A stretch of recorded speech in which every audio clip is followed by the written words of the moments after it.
They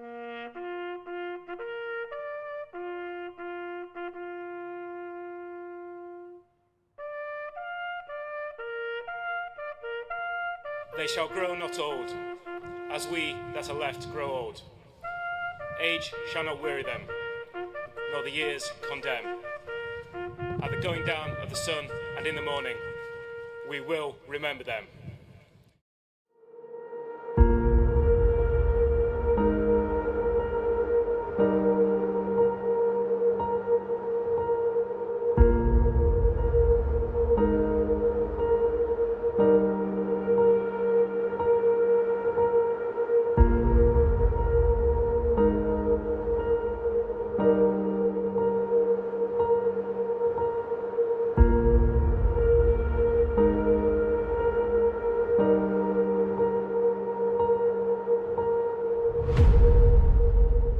Let's go racing!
Hello and welcome to Anglesey for the 10th running of Race of Remembrance. We're here on what is actually a very fair November day. The rain is keeping off, we are forecast that tomorrow, and the theme here is perseverance. Not only is it the name of the trophy that the drivers will be fighting for in the Race to Remembrance, it really signifies what you do in the military and in motorsport as a racing driver. Now, the first race we have got forming up behind us now is something that is completely new for this year. We are bringing you a capacity grid for the Race of Remembrance Clubsport Trophy race. I've got Scott Woodwist here alongside me. Scott, this race is an absolute humdinger to get us started today. Yeah, the main event comes a little bit later on, a couple of hours, but we've got something a bit special. We haven't actually ever broadcast this race before, but it's great that we've got almost a capacity grid. We've got a great front row of a Lotus Elise and a BMW Z4. Liam Crilly, who's a multiple-time Clubsport race winner, definitely wants to try and get the special honours here, but there's a great variety, as there always is in Clubsport.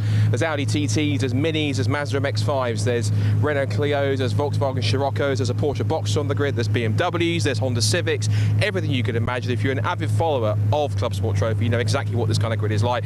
45 minutes of kind of mini endurance pit stop racing coming up to really kick things off in the best possible way. And of course, we'll talk all things ROR as we progress with the likes of the Biathlon of Foolishness, which is coming up, which is going to be particularly quite fun, which we'll get to that later on. But of course, on top of that, we've got 12 hours of racing ahead of us, some 55 teams. Should be an amazing spectacle, some great teams in the mix, and no one's certain to be a victor at any point in this time. All the classes are pretty much up in the air in terms of who could take home the glory. But before that, as a perfect warm-up for ROR, we've got the Clubsport Trophy racing. With a grid like this, it should be pretty impressive. What do you reckon? Liam Crilly to get the honours first time out? He's racing later on as well. He is pretty well ensconced in Clubsport Trophy. He's won a few races before in the BMW Z4. That's a really well sorted machine. The Lotuses, though, can pose a bit of a threat. We've got Neil and Lloyd Huggins alongside him on the front row, but also I'd watch for the two cars behind. Those Audi TT Cup cars which race in the BRSCC Championship, particularly Andrew Dyer, they can be quite formidable. Another car I'm also going to watch out for is back on row 4. That's Brian Chandler in his Mark IV Mazda MX-5, the purple and chrome machine just towards the back on the 4th row of the grid. There's a few cars in the mix that are also from the armed forces, from the likes of the RAF. We've got the Honda Integra of Alex Smith. There's all sorts of great cars in the mix, and so I think it should be a grid that everyone here for BRSCC, for Lindsay Close, the coordinator for Clubsport Trophy, and everyone that's involved should be proud of. Also, we've got a few Mazda MX-5 regulars from their Mark I Championships, a couple of City Car Cup cars in the mix as well. This should be a pretty fascinating race from start to finish, and a perfect way to kick off Race of Remembrance Saturday before the main event later on. Definitely the best way to kick off. So grab yourself a cup of tea or a nice drink, sit back on the sofa and enjoy our first endurance race to kick off this Race of Remembrance weekend. It's time to hand over to the main man in the commentary box as the Bentley Bentayga safety car goes into place to lead this grid off. It's time to head up to the man, the legend himself, Mr. Paul Truswell, to take you through this first race. Thank you very much, Rob Lewis and Scott Woodward down there on the grid, really getting the atmosphere of the Race of Remembrance weekend underway. We've already had qualifying this morning for these cars. They had a half-hour qualifying session. That's how they've come to be in the order they are now. As Scott and Rob were just saying, it'll be a rolling start behind the marvellous Bentley Bentayga safety car, which will be doing duty as well during the Race of Remembrance.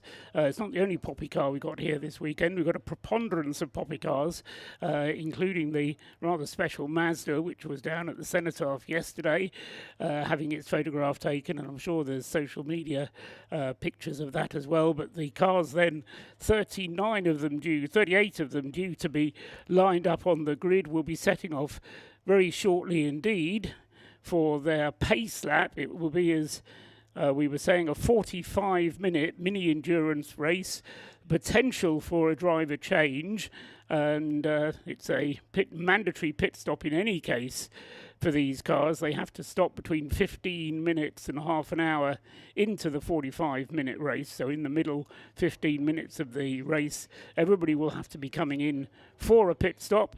The pit stop will have to last 2 minutes at a minimum, during which time the driver change, if necessary, can take place. No refueling, though. As Scott was saying, we've got Liam Crilly with the BMW Z4 Coupe on the front row of the grid on pole position, car number 12, and alongside him is the number 30 Lotus Exige, which Neil and Lloyd Huggins are sharing. That's car number 30. And then on the second row of the grid, we've got the two cars from the Audi TT Cup. Number 53 is Paul Bancroft in his Audi TT, and alongside him is number 15 Andrew Dyer, winner of the last time out at the Clubsport Trophy race. So, as he was saying, a car not to be overlooked by any manner of means. So, 53 and 15 on the second row of the grid. On the third row of the grid, we've got car number 46. This is the VW Golf of George Wright. And alongside him is the number 86 Adam Morrison Mini, one of 6 cars that have been entered by Track Scotland. And Adam Morrison then will be starting from the third row of the grid in car number 86. On the fourth row of the grid, we've got car number 58, another Audi TT, this one in the hands of Paul Hoggins. And alongside him, Brian Chandler, car 76, in the best of the Mazdas. He leads Class C for the less powerful cars. Ninth on the grid, the inside of the fifth row, is car 27, Lee Curry's Renault Clio. And then look out for the VW Sirocco, Ben Walkingshaw, car number 501, on the outside, the right-hand side of row 5. Row 6 is car number 115. This is Colin Gillespie with Will Beach alongside him, driving in the all-white Porsche Boxster. And then alongside him is car number 83, the marvellous little Ginetta, looking like it's from a different era. Well, it is the G20 Ginetta. Simon Frauen sharing with Mark de Spong. and that's the 6th row. The 7th row is car number 150, and that's Andrew Stevens and Julian Hamer driving in their Mini, and alongside that is a very distinctive Honda Integra, car number 84 of Richard Smith and Fraser Gillen there in number 84. 8th row of the grid is number 91, the Novovilsky pairing of Christoph and Richard, Elliot Novovilsky. Then alongside him is Darren Dukes. Both of those teams running BMW Z4s, 91 and 177. Then on the 9th row of the grid, we've got car number 19. This is Andrew Stacey sharing with James Cameron. Now we understand that James is going to be starting in that car. James Cameron, the man behind Mission Motorsport. So he's out as the start driver in the car number 19, the Mini Cooper. And alongside him is Harry Hayler's Renault Clio, car number 4. And then the 10th row of the grid is car number 20, Daniel and Steve Cogswell's very distinctive Nissan Almera. And alongside him is number 88, Phil and Matthew Adcock in their BMW Compact. Safety car just about back from its rolling lap, pulls into the pit lane, and it will now be between Liam Crilly and, did we establish whether it was Neil or Lloyd Huggins who was driving in the car? So we're not quite sure who's driving the Lotus, but we'll say that it's Neil for the moment, and hopefully Rob Lewis down there will be able to clarify for them. The car's coming up then to the start, and it's a fast start from the 3rd row of the grid as George Wright heads in towards target, trying to make up ground on the 2 inside of the 2 Audi TTs. He's made up 1 place there, getting up on the inside of the Audi TT. But I don't think he's managed to quite make up 2, but George Wright having a great start there from the 3rd row of the grid, and he's in 4th place as they turn through the banking for the first time and come back down towards Church. Liam Crilly has made the best start, and here it is who leads at the moment and pulling out his lead as they head down the back straight towards School and heading up towards Rocket for the first time. In 2nd place is the Lotus of the Huggins team going up there to Rocket, and then in 3rd place just tucked in behind, and there's a car there that's suddenly blown its engine. It's one of the RAF cars and pulls off to the right hand side of the circuit there at Rocket Inn, and that was Scott, the car number 84. Yeah, it's Alex Smith in the Honda Integra. Sad to see that he's pulled off and his Clubsport Trophy race is over before it's even begun, so the next time he will get back on track will be his stint in the main ROR race. But as expected in Clubsport Trophy, with so many different cars in so many different classes, everyone getting underway with a pretty fast pace, and it is that top 2 of Liam Crilly's BMW Z4 and then the Huggins in the Lotus Elise that are trying to set the pace. Into 3rd place already has gone Andrew Dyer, and also watch out for that Tracks Scotland Mini that's got the K20 engine in that machine as he heads down towards the left-hander at the bus stop to end lap number 1 under racing conditions. Alex Smith is out of his car. The car,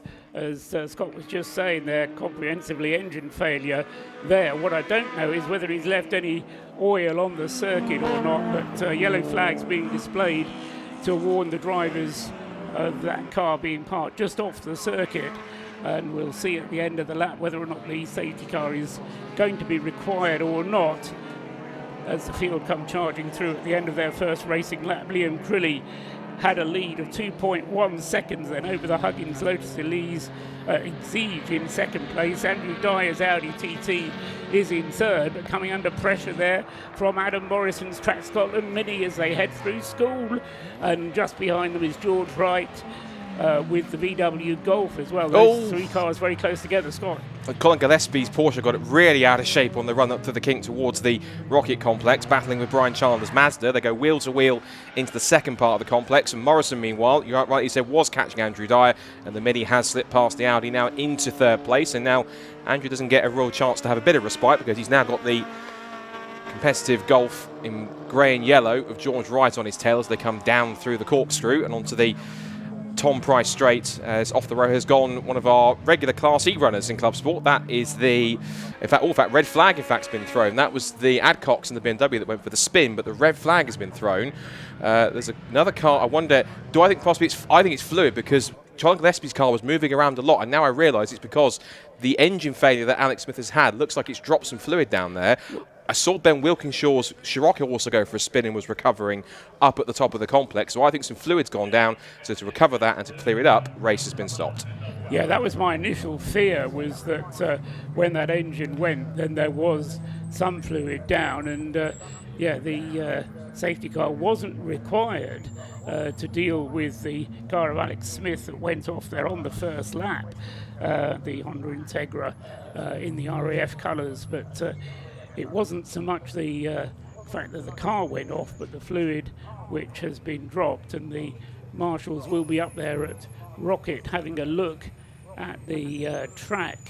Of course, what they don't want is to have the situation where they've got fluid down, oil on the circuit, which then damages the track and leads to a delay with the later races, with the later race, I should say, the Race of Remembrance still to come.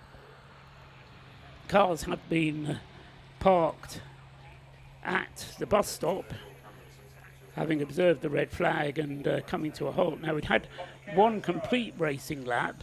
They were on their second racing lap when the red flag was issued, but my guess is that the grid will be formed up in its original order, and that will be bad news for Adam Morrison, who had made his way up from the third row of the grid into third place, because he'll have to take up his position back on position 6 on the grid. George Wright, who was going great guns as well with the VW Golf, he got himself up into 5th place, which is actually where he started on the grid, was 5th. But with Adam Morrison's progress, he managed to get himself ahead of one of the Audi TTs, but not both. So Liam Crilly is being waved forward, but not onto the grid hatchings, but rather on a dummy grid, and that's looking like the way they used to run Formula One races many years ago, where they had a dummy grid about 200 yards shy of where the actual grid would be. But they're being formed up in the original grid positions then, with Liam Crilly on pole position, sharing with Neil Huggins on the front row. So BMW, Lotus Exige on the front row. Then the second row cars, Paul at Bancroft and Andrew Dyer in their Audi TTs. And I believe we can actually, whilst we've got this red flag going on at the moment, Paul, we can head down to our esteemed third commentator, which is Rob Lewis, who's down in pit lane, to see if he's got some stories on what's happening. Just a quick explanation, folks. I've spoken to some of the marshals that are on standby here. The reason for the red flag, pure and simply oil on the racing line. A car has let go, going all the way down the back straight and up the hill onto the corners, directly onto the racing line. We've got to be a bit sensible. It's the start of the day and we've got a 12-hour race to go later on. So it's simple. Red flag the race, put some speedy dry down on the racing line, clear it all up and make sure that these 40-ish cars could get going again and finish off their Clubsport Trophy race. It's all about safety here, I'm afraid. But because they've done so little laps into the race, they will form up on the original grid. So, once again, Liam Crilly has got to get a demon start again. But for now, back up to the commentary box. Okay, thanks very much, Rob. The other thing you can do whilst you're down there is just to, if you can, establish which of the Huggins it is in the number 30 Lotus Exige. I'm guessing it's Neil, but if you can confirm that for us, then that will make life a lot easier for us. We know the rest of the first 5 rows, at least, who's driving the car, because there's only one driver in them. It's up to the teams to decide whether they have one driver or 2 drivers. Obviously, if they have 2, they can share the cost a little bit more evenly, but it may well be that many of them decide that they'll do it on their own. We're pretty sure that it's going to be James Cameron at the wheel of the number 19 Mini Cooper. At least he gave me the impression that he was going to be starting when he was up here in the commentary box earlier on. So we'll assume it's going to be him. So we've got Paul Bancroft and Andrew Dyer sharing the second row. Andrew Dyer in the almost rainbow striped Audi TT on the outside of row 1, the first corner target being a left-hander here at Anglesey, so pole position is on the left-hand side of the circuit. That's where Liam Crilly has lined up. Coming into position a little bit late on parade there was Ben Walkingshaw's VW Sirocco. Not exactly clear why he was so far back. In fact, he came through 11th at the end of lap 1, so should have been all right. Meanwhile, the marshals out on the circuit are laying down the cement, which speedy dry is what Rob called it. It's basically just a cement dust, which is designed to dry the oil up, but also to minimise any damage to the circuit, because there is a tendency otherwise for the oil to rub away the surface of the track. Should give our first shout out to the marshals and officials for all their hard work, not just today but also yesterday when they were testing, and also we had practice and daytime and nighttime qualifying to set the grid for the main event, and of course all this morning as well. There was a really nice sort of team photo for the officials and marshals just on the bank outside the bus stop here with the special Mazda ROR kind of poppy car that's here this weekend, and also one of the runyourfleet.com BRSCC rescue units. Really nice team photo, which I was privileged to be a part of, and it's a big shout out to all of their hard work for doing stuff like this, because as we say often, but almost don't say it enough in many cases, without the marshals and volunteers and everyone involved, genuinely, motorsport events like this couldn't happen. So full stop. It's a team event, isn't it, Scott? It is. The racers couldn't go racing without the marshals to officiate, and equally the marshals wouldn't have any racing to watch. It wouldn't be for the racers, so between them they make a great effort. And if you want to be part of the marshalling team, then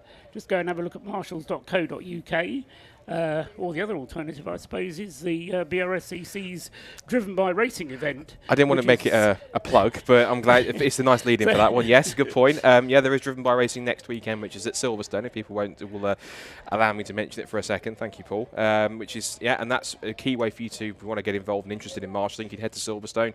Tickets are free. There's no kind of they're free, but it's just apply for them. You can come down both days and check out not just race cars, and even have a go yourself in any kind of race car, maybe a car like this that's on the Clubsport grid or any of our established championships and series.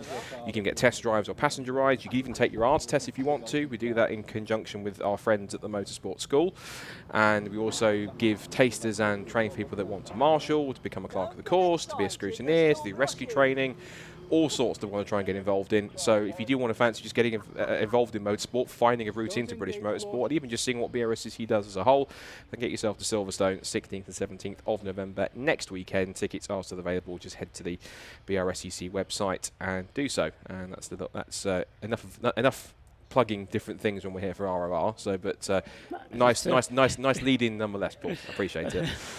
Well, BRSCC, one of the key clubs in the UK organising motorsport, and as I've said many times, the interest in British motorsport at the club level is very high indeed, and I'm never cease to be astonished at how much interest there is in club level motorsport. As Rob and Scott were saying, down on the grid, 38 cars in the Clubsport Trophy, 55 lined up to take part in the Race of Remembrance at this time of year, this far away from home, because let's face it, the Anglesey circuit isn't very close to anybody's home. No disrespect to those who live out here, but it's a long trek for a lot of drivers. A lot of teams have come a long way to be here, and it's a reflection of the superb support that British club racing gets, and we're very grateful to the BRSCC as well as the other clubs that are involved in British club racing, that they make it possible for us to enjoy so much racing. Meanwhile, the marshals hard at work, and also the Anglesey circuit staff ensuring that the oil cement is nicely rubbed in and will provide hopefully a little bit more grip, but it will be the single pace lap which they get behind the Bentley safety car, which will then be their only chance to experience just how much the circuit has been affected by that trail of oil which the Honda Integra left. The Honda now being brought in on the back of a flatbed recovery unit. Alex Smith having been the driver, which is not a result that they would have wanted for that car on that opening lap, but sadly it was a fairly comprehensive engine failure which led to that huge trail of oil being left on the, well, it's not so much the racing line as they go along past school, but more when they get into the braking area at Rocket Inn, the uphill left-hander, where they really need to get the car stopped as quickly as they can. And again, you only need to be unsighted for a moment and you get yourself onto that slippery stuff, and basically there was really just only one option, was to stop the race, get the oil dealt with, and then getting us underway again once the oil has been treated. So Colin Gillespie, we saw that battle briefly on camera between himself and Brian Chandler. I think he was one of the lucky ones, and I wasn't sure if just he was carrying too much speed through the right-hander at school and up towards Rocket Complex, but his car was a little bit sort of squirming around, and now we know there was fluid down there. That's the reason why he lost a little bit of traction, but he was a little nervy for a split second, but thankfully he survived, and he will take the restart back from his original grid spot of what looks to be, I think, row 7. So back on the grid for him in the white Porsche Boxster 3.2 that sits in Class D. It's done quite well for a Class D car to be fairly up through the high in the order. Actually on row 6 is where he's supposed to be. Row 6. Yes, he is on row 6. Yes, you're right. The grid not quite side by side as it ought to be. Lovely new painted grid markings on the circuit. Whether they've been put in especially for the Race of Remembrance, I'm not sure, but shall we say they're not being used by any of the teams apart from the front row. Anyway, it's the only way they can get all 38 cars onto the grid, or 37 we've got left now, with the absence of Alex Smith's Honda Integra, which should have been on the 7th row of the grid, car number 84.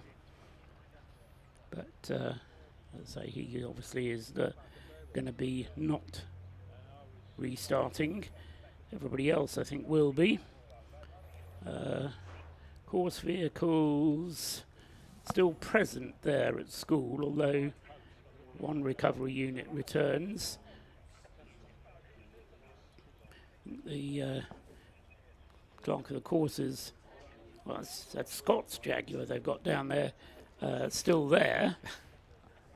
I say it's Scott's only because he used it to drive up here the week. I can assure you it's firmly BRSCC. It's not mine, even though I might be the custodian of it to and from race circuits. It's definitely BRSCC's, but it's a rather nice cruiser up and down the motorway when you go to and from circuits, and it's quite a privilege to drive that kind of car. So that's making its way to pit then.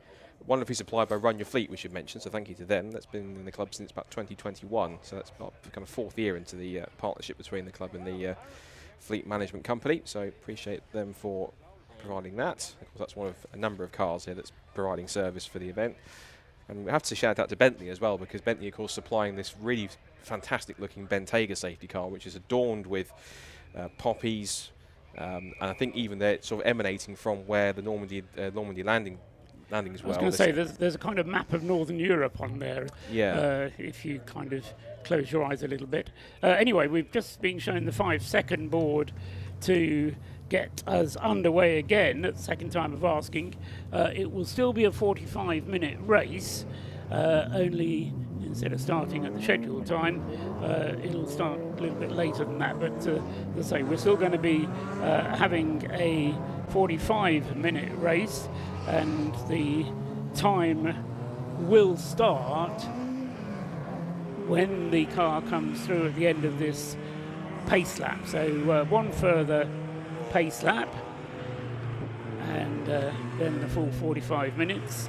15 minutes of racing before the circuit will show the pit window open board at start finish, and that means that cars can come into the pit lane at that point.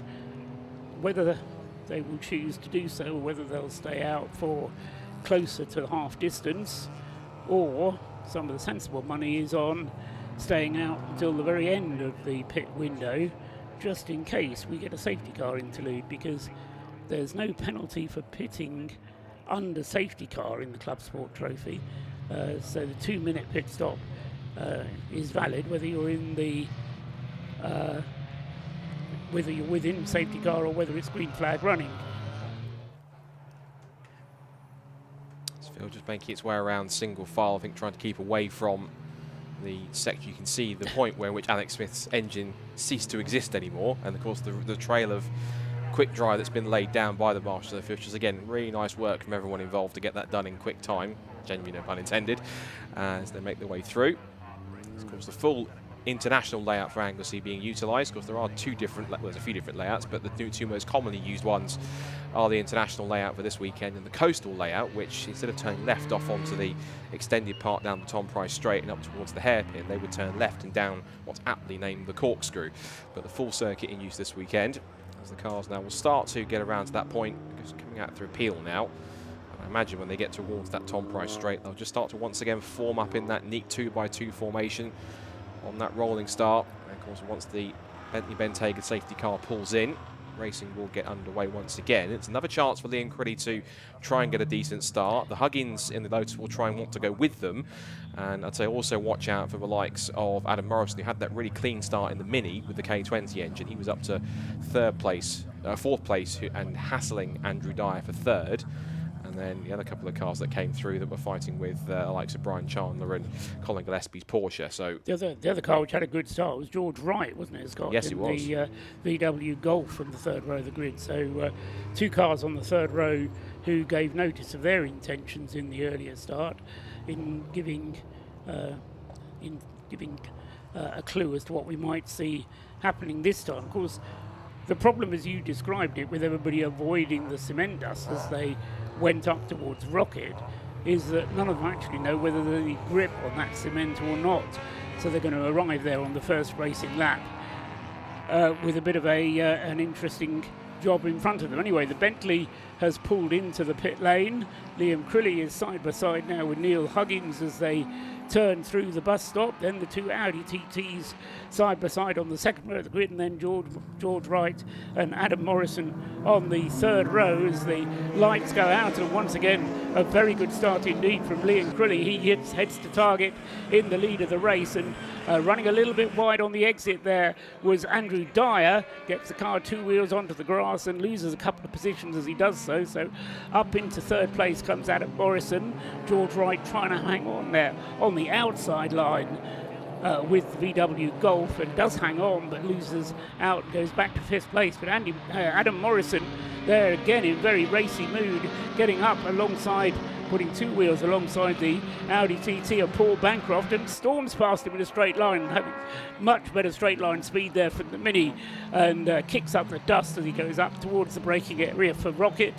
Turns into Rocket in third place. So Adam Morrison then, he got up into third place earlier on, up into third place again then for the Mini as they turn along the skyline. Somebody's gone off there at Rocket. In fact, there's two cars off. One is Julian Hamer and Andrew Stevens. The other one's 92, which I think is Chris Stone's Honda Civic that's gone off, and they've both had two separate incidents at Rocket. I think the Stone Civic has gone off in sympathy of the Mini which went around. There was a few cars that were diving down the inside of each other up towards the Rocket complex, and so that was one of the unfortunate casualties.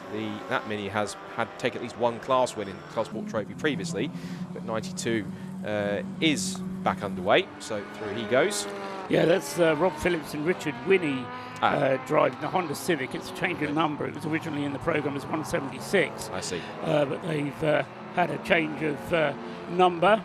Leaders coming across the line to complete the first racing lap, with Liam Crilly again in a comfortable position at the end of lap 1, 2.2 seconds ahead. George Wright has stopped on the final corner, reason being not quite clear, but I spotted it on the screen as he was coming through. So one of the favourites that you pointed out, Paul, that was going to be in good form, unfortunately that car has, for whatever reason, ground to a halt on the outside of the last corner. Now, he's managed to refire it. Gets going again, and is going to resume in about 28th position, I would guess. We'll see where he actually comes through. 23rd by the looks of it. Okay, so Got some work to do.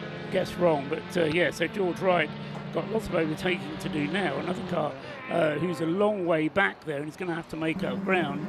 That's the 150 Mini Cooper that you described having hits the moment up at Rocket, but it's got going again. Andrew Stevens sharing with Julian Hamer, but up at the front there's another car pulling off along the back straight between Church and School is number 27. Lee Curry's Renault Clio. But also we had in the pit lane 848. That was Matt Crozier's MX-5.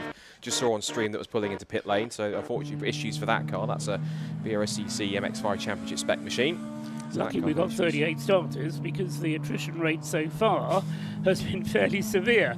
But anyway, they're up at the front of the field. Liam Crilly then, having made that good start, he's now coming back down from the hairpin in towards the bus stop for the second time and continues to extend the margin of his lead over the Huggins Lotus Exige in second place. In third place is Adam Morrison's Mini. In fourth place is Paul Bancroft with the Audi TT. Then there's a bit of a gap back to Brian Chandler's Mazda going well there in fifth place. In sixth place is now the 115 car, the Colin Gillespie Porsche Boxster. The all-white car has moved up into sixth place, and then Andrew Dyer recovering a little bit in seventh place, or having to recover in seventh place, having been elbowed up back by a slower car, or by the faster cars, but who were starting behind him on the grid. I think that the Gillespie, I think that's Will Beach, former TCR UK racer, who is in the Porsche. I think that's been moved up to Class C. It was originally classified as Class D, but it's had a class change. So now the battle it's having with Brian Chandler is for the lead of the class. It's just gone sweeping round the outside under brakes in towards Rocket to take the lead from the chrome and purple MX-5 Mark IV. Early class leaders as we go on to lap 3. Liam Crilly currently leads the way in the BMW Z4 number 12 in Class A and overall. Class B is being led by number 53, Paul Bancroft. Red kind of Audi TT Cup kind of BRSCC spec Mark II Audi TT. That's currently fourth overall. Brian Chandler has just lost the lead at the moment to the Colin Gillespie Will Beach Porsche in the Class C lead. That's on the 115 Porsche that's in the lead. Class D leader is the Stacey and Cameron number 19, which is the Andrew Stacey and James Cameron. So they're leading their class in the Mini Cooper. So excellent stuff for Major James Cameron. And it's James Cameron driving that car, so he promised me. So there we go. He's lost none of his racing. Hasn't done any racing, I think he said, since 2017 or something like that. Or 2021, I don't know. He certainly hasn't raced for a number of years. Yeah. Last time he was out was in a catering. So coming in very much as a one-off here. I think it's the actual reason for him racing is that he didn't want to do the Biathlon of Foolishness, and doing this was a good reason for him to get out of doing the race at the Biathlon of Foolishness. We can go down to the pits because Rob Lewis is there. Rob, who have you got? Unfortunately, one of the early victims of the bit of a schmozzle to do with the oil down in the first few laps. Car 848, Matt Crozier. Matt, you are going to get back out in the car. They're just sorting out with a new wheel. What happened? It was just because we got the concrete dust out from the engine pop earlier. The whole pack is moving over, and it just, if you're on the outside, you're either on the grass or you're on the marbles and the dirt. And it was just, I couldn't stop the car. It was picking up the rubber and the dust, and I just ended up collecting someone on the way through, but it was really unfortunate. It was not the sort of interview I wanted with you, to be honest. You really wanted a bit more of a winner's interview, but we had such a good qualifying. We were up in, I think we were third in class, yeah, and it was just something that I really wanted to do well here, so it's my favourite circuit. Right, before I get kicked out the way, I'll let you get back in the car and crack on, but the team are just getting a new wheel on the car now with an inflated tyre on it. That's the important part. George Grant looking on for us as well in the paddock, sponsoring the Race of Remembrance this year, but Matt Crozier getting back into the car to get back out. He's got some grounds work to do, but the cement dust already causing some issues this early in the race. Back up to the commentary team. Okay, thanks very much, Rob, down there in the pit lane in the thick of the action. Liam Crilly, meanwhile, goes on to his fifth racing lap. We're into the 8th minute of the race now, so not that long, about halfway to the pit window being opened. Still Neil and Lloyd Huggins sharing the Lotus Exige in second place, 6 seconds now adrift in second place. In third place, good little battle going on there between Adam Morrison and Paul Bancroft's Audi TT, just about nose to tail there. Adam Morrison for the moment holding the Audi off, and then next up is the Andrew Dyer Audi TT in 5th place, just ahead of Will Beach in the Porsche Boxster, then number 115, and then just behind the pair of them is the Track Scotland Mini Cooper, which is being driven at the moment by either Adam Kindness or Craig Dillon. So that car is up into 7th place. Brian Chandler is next in the Mazda number 76 in 8th. And then Paul Hoggins, Audi TT in 9th place, with Ben Walkinshaw's VW Sirocco in 10th. Just a quick mention to Class E. There's a nice little battle developing there between 19th to 18th to 20th position between the top 3 in class. And that is the Adcocks, who are stalwarts of Clubsport Trophy, as Matt Croge's car now with a re-inflated tyre gets back out into the race, out of pit lane. So that's currently between the Adcocks, who are former BMW Compact Cup racers, and their old BMW Compact Cup car, and that currently leads the class, but it's battling away with one stalwart of the class also, which is the Cogswells, and they're one of the unique kind of BTCC period inspired liveried Nissan Almera. You don't see many Nissan Almeras racing these days. And then we've got Jordan Pimley and Mike Close. Jordan Pimley, who was vice champion in last year's 2023 Mazda MX-5 Clubman Championship. A couple of sporadic rounds this year. Mike Close, of course, has been experienced in Mazdas too. They're currently in 3rd place, and they're separated between them by about 2.2 seconds across the board between them. So it's looking pretty close between them, as particularly the fight for 2nd place in class. But the Adcocks currently have a lead, and that's a bit of a reprieve for them. In fact, they're just coming onto the screen now, onto the pit straight between these 3 cars. And they've got the Cavan Taylor Class D Renault Clio just behind them also. That's a neat little battle that's doing well. And I think the Adcocks actually will be glad for the restart, because they had to spin up at the complex just before the red flag was thrown.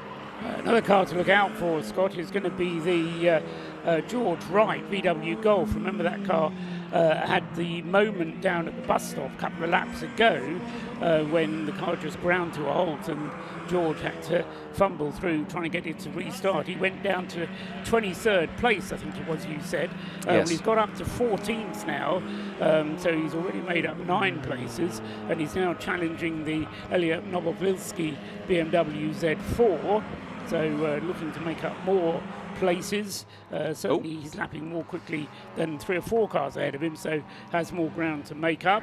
Meanwhile, you spotted... That was the Adam Kindness Craig Dillon Mini that's gone off the road, and that was from 7th position. So whatever happened there to that car, that's gone off at the hairpin, because it's now going down the back straight towards the bus stop. So that's just coming through the final corner now, but actually just sliding its way around a little bit. It wasn't quite, maybe had some dirt or mud on its tyres that caused it to have a little bit of a wiggle through the final corner. Yeah, coming down in 9th place then, the 155 Adam Kindness Craig Dillon Mini Cooper. And so he lost, 3 places. He was 7th down to... lost 2 places, was 7th down to 9th with that moment. George Wright, meanwhile, moves up to 13th place with the VW Golf. So he's made up another position on that lap. We are 3-4 minutes away from the pit window opening. And then, as I say, it will be a matter of strategy for those teams to come into the pits that want to come in early on.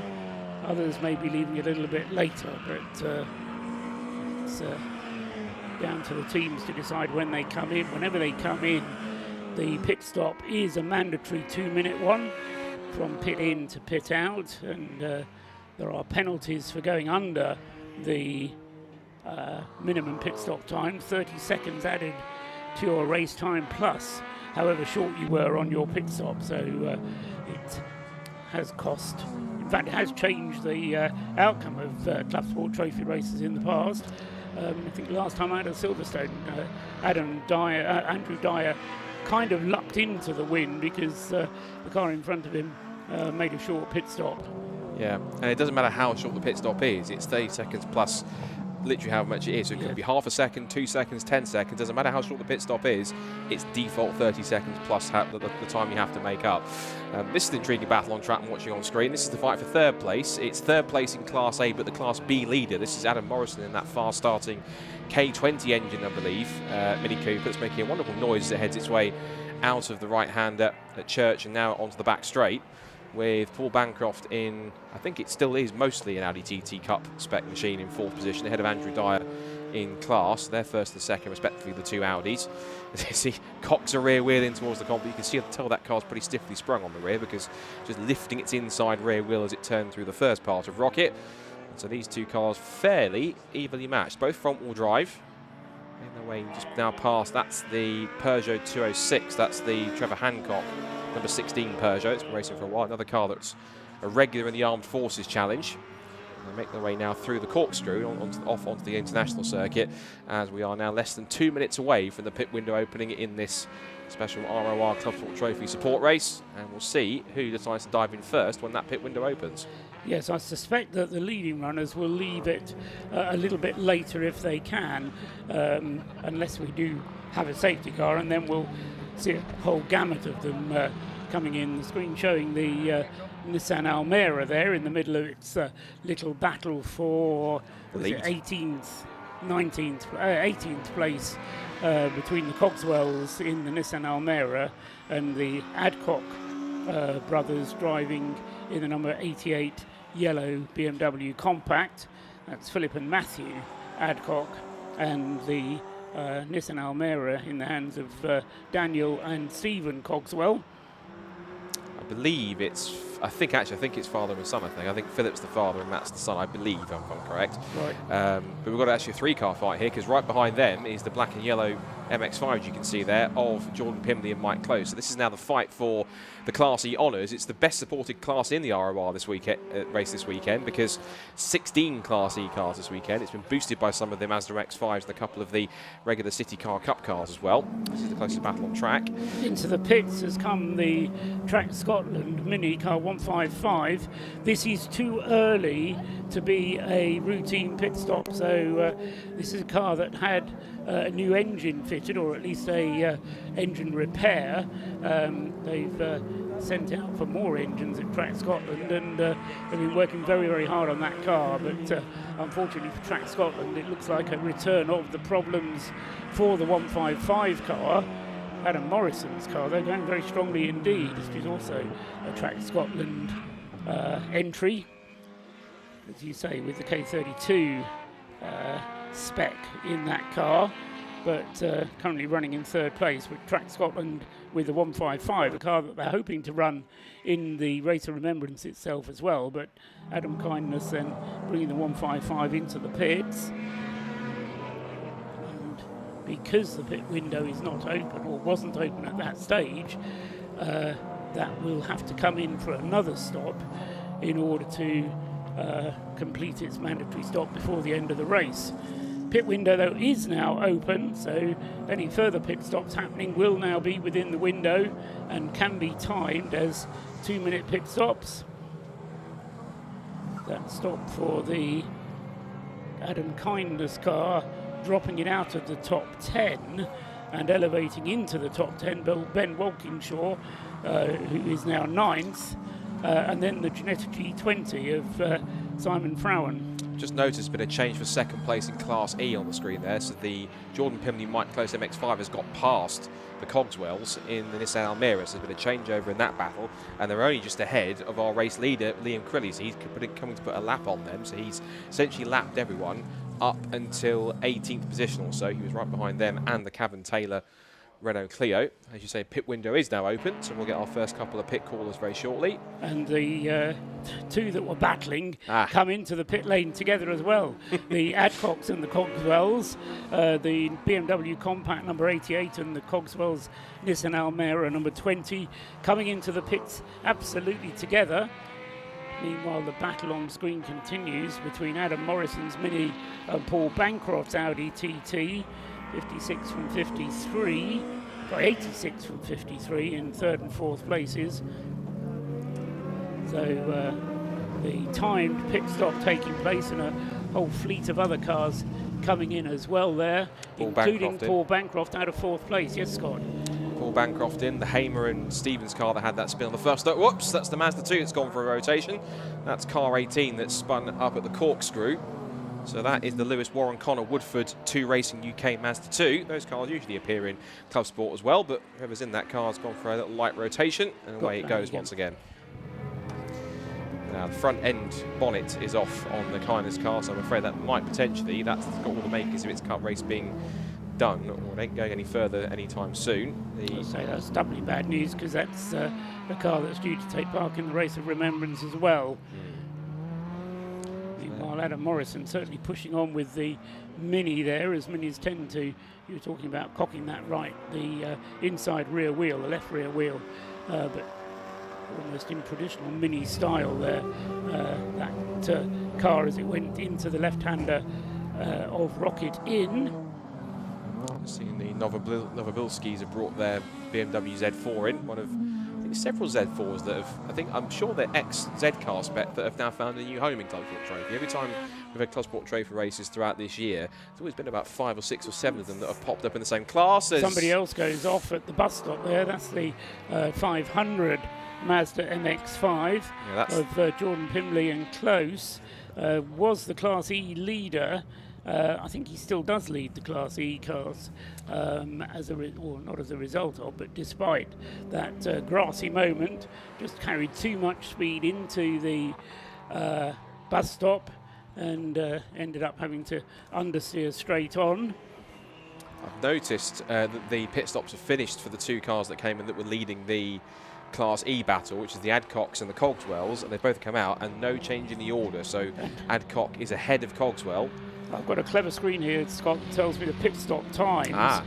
2 minutes 0.285 for the Adcock's BMW, 2 minutes 1.495 for the Cogswells Nissan Almera. So nothing timed to choose between them, but what perfect timing, 2 minutes 0.285. Relatively short pit lane here at Anglesey. So you haven't got quite as much of a calculation to do, but you have to get your timing pretty accurate to come through as close to the 2 minute minimum as that. And I would say that cutting it a little bit too fine is 2 minutes 0.285. But it's legal pit stop. Absolutely, and they can be very pleased with that. And as I say, once the cycle of everybody having done that pit stop, I think it will put the Adcocks in very good position indeed to take the Class E win, especially with Jordan Pimley taking to the grass as he did on his last lap through. He did a 1 minute 53 as opposed to 1 minute 50, which would be the normal sort of time for. In fact, here comes Jordan Pimley into the pit lane now, having scared himself a little bit last time around. Just whilst that's happening, you see on the screen here we've got the invitation class Ginetta. We don't normally have Ginettas in Club Sport usually, but for this one race it's in as invitation purely just for the spirit of the race. Simon throwing hand over to Mark Despong, who apparently on his helmet is telling us to vote for Pedro, whoever Pedro is. So, there you go, bit of front pressure for whoever that was. Anyway, Class E battle continues on. You can see there the Cogswell getting back onto the tail of the BMW, but this is now key in terms of if these two can make their way through any traffic they've got to get through, although ironically Class E cars, lapping cars or passing cars that are going technically quicker than them in terms of a higher class, seems quite interesting, but that's the pace that they're setting at this point in time. Yeah, both of them with different drivers aboard now as well, of course, having both being 2 driver entries, so getting used to the conditions in this early stage of their stint. As well as having to have the battle between them. And I fancy the BMW might just be making a bit of an escape from the Nissan as they went up to the left-hander at Rocket in that time. I'll say the Cogswell Almira was pushing. You saw as it went through the first part of Rocket, the rear end was just hopping around as it tried to rotate the car through the first part. So again, another car that's fairly stiffly sprung. These two are going to push on. The key thing is going to be in terms of where these cars end up by the time that the Pimley and Close MX-5, which is going to be pitting right at the top of the pit lane about here, at the top end here, how quickly that can complete his pit stop and where they're going to be in relation to when it comes out to complete its stop, so it can carry on its battle for the second half of the race. Into the pits comes the Huggins Lotus Exige at a second place, but we can go down to the pits because Rob Lewis has someone else to talk to. Rob, what have you got for us this time? Well, I've had a chat to a lot of the drivers that are coming in from the cars, and they're talking about grip levels actually not being too bad. I've got Simon that's just jumped out of the lovely Ginetta G20 there. First of all, you don't see many of them out racing anymore. There's still a few knocking about, but yeah, they're starting to get a little bit rarer. Luckily, Mark, the guy who's co-driving with me, supports the cars, so he's got no excuse for not being quicker than me. But yeah, there's still a few. So you're donned in the beautiful Royal Air Force Motorsports kit, so you're going to have a busy weekend ahead. Am I right in saying these cars running on sustainable fuel? Yes, well, the cars we're running in the main race are, yeah, an Audi TT running on vegetable oil and an MX-5 that I'm in that's running on synthetic petrol. Plan to go that way with the Ginetta? Well, if the price comes down a little bit, because I'm putting the fuel in that one, it's different for the team-owned cars. So the race overall for yourself, how was it that first stint with the oil down? Yeah, it was. I mean, the first lap is always carnage anywhere. Slightly tricky going up to Rocket, and luckily the guy in the Scirocco ahead of me did an amazing job of holding it. But yeah, after the sort of stop and restart, actually wasn't too bad. Nice day. So the cement dust doing its job? Yeah, absolutely. Although it did, I think quite a lot of my lungs are full of it right now. It's perils of having an open car. So what's your job now? You've done the Clubsport Trophy race. Hopefully get a good result in that. What's your role in the Race of Remembrance later? Well, firstly, Biathlon of Foolishness. So go and jump in the sea, and then jump in an MX-5 and start the main race. Fantastic. I'll let you crack on. Thank you very much.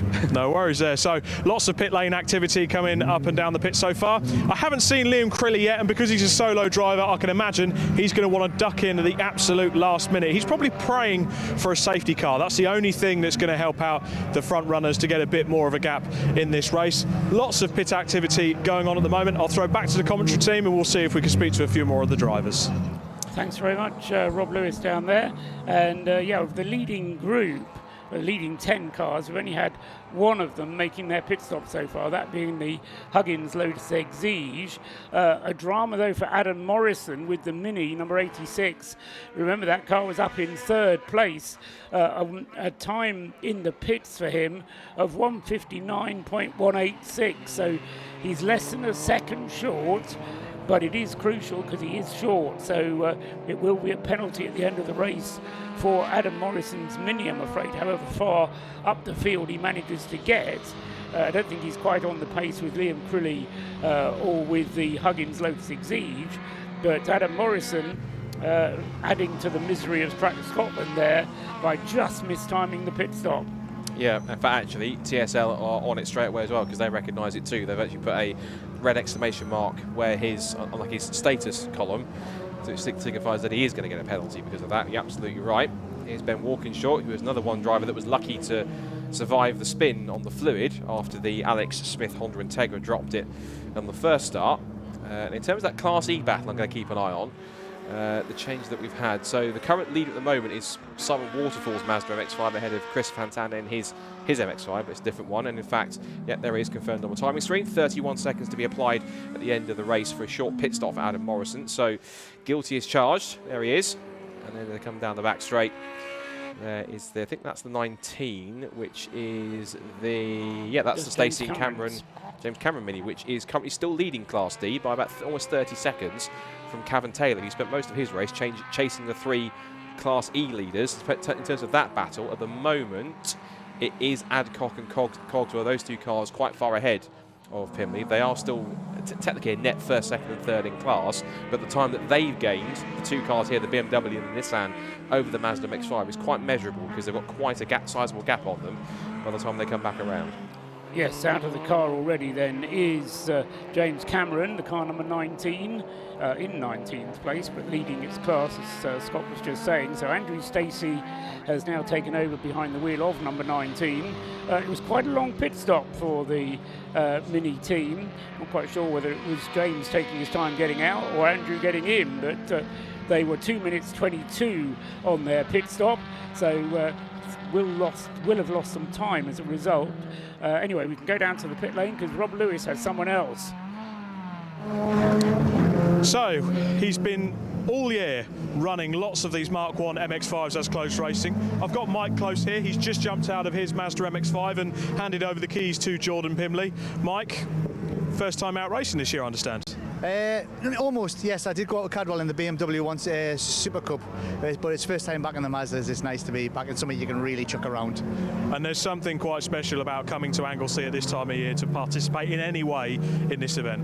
Yeah, absolutely. I'm ex-forces myself. You know, I did 9 years in the Reby, so it's amazing to give back to the charities that helping lads out when they're coming out, lads with difficulties. So it's amazing to be here.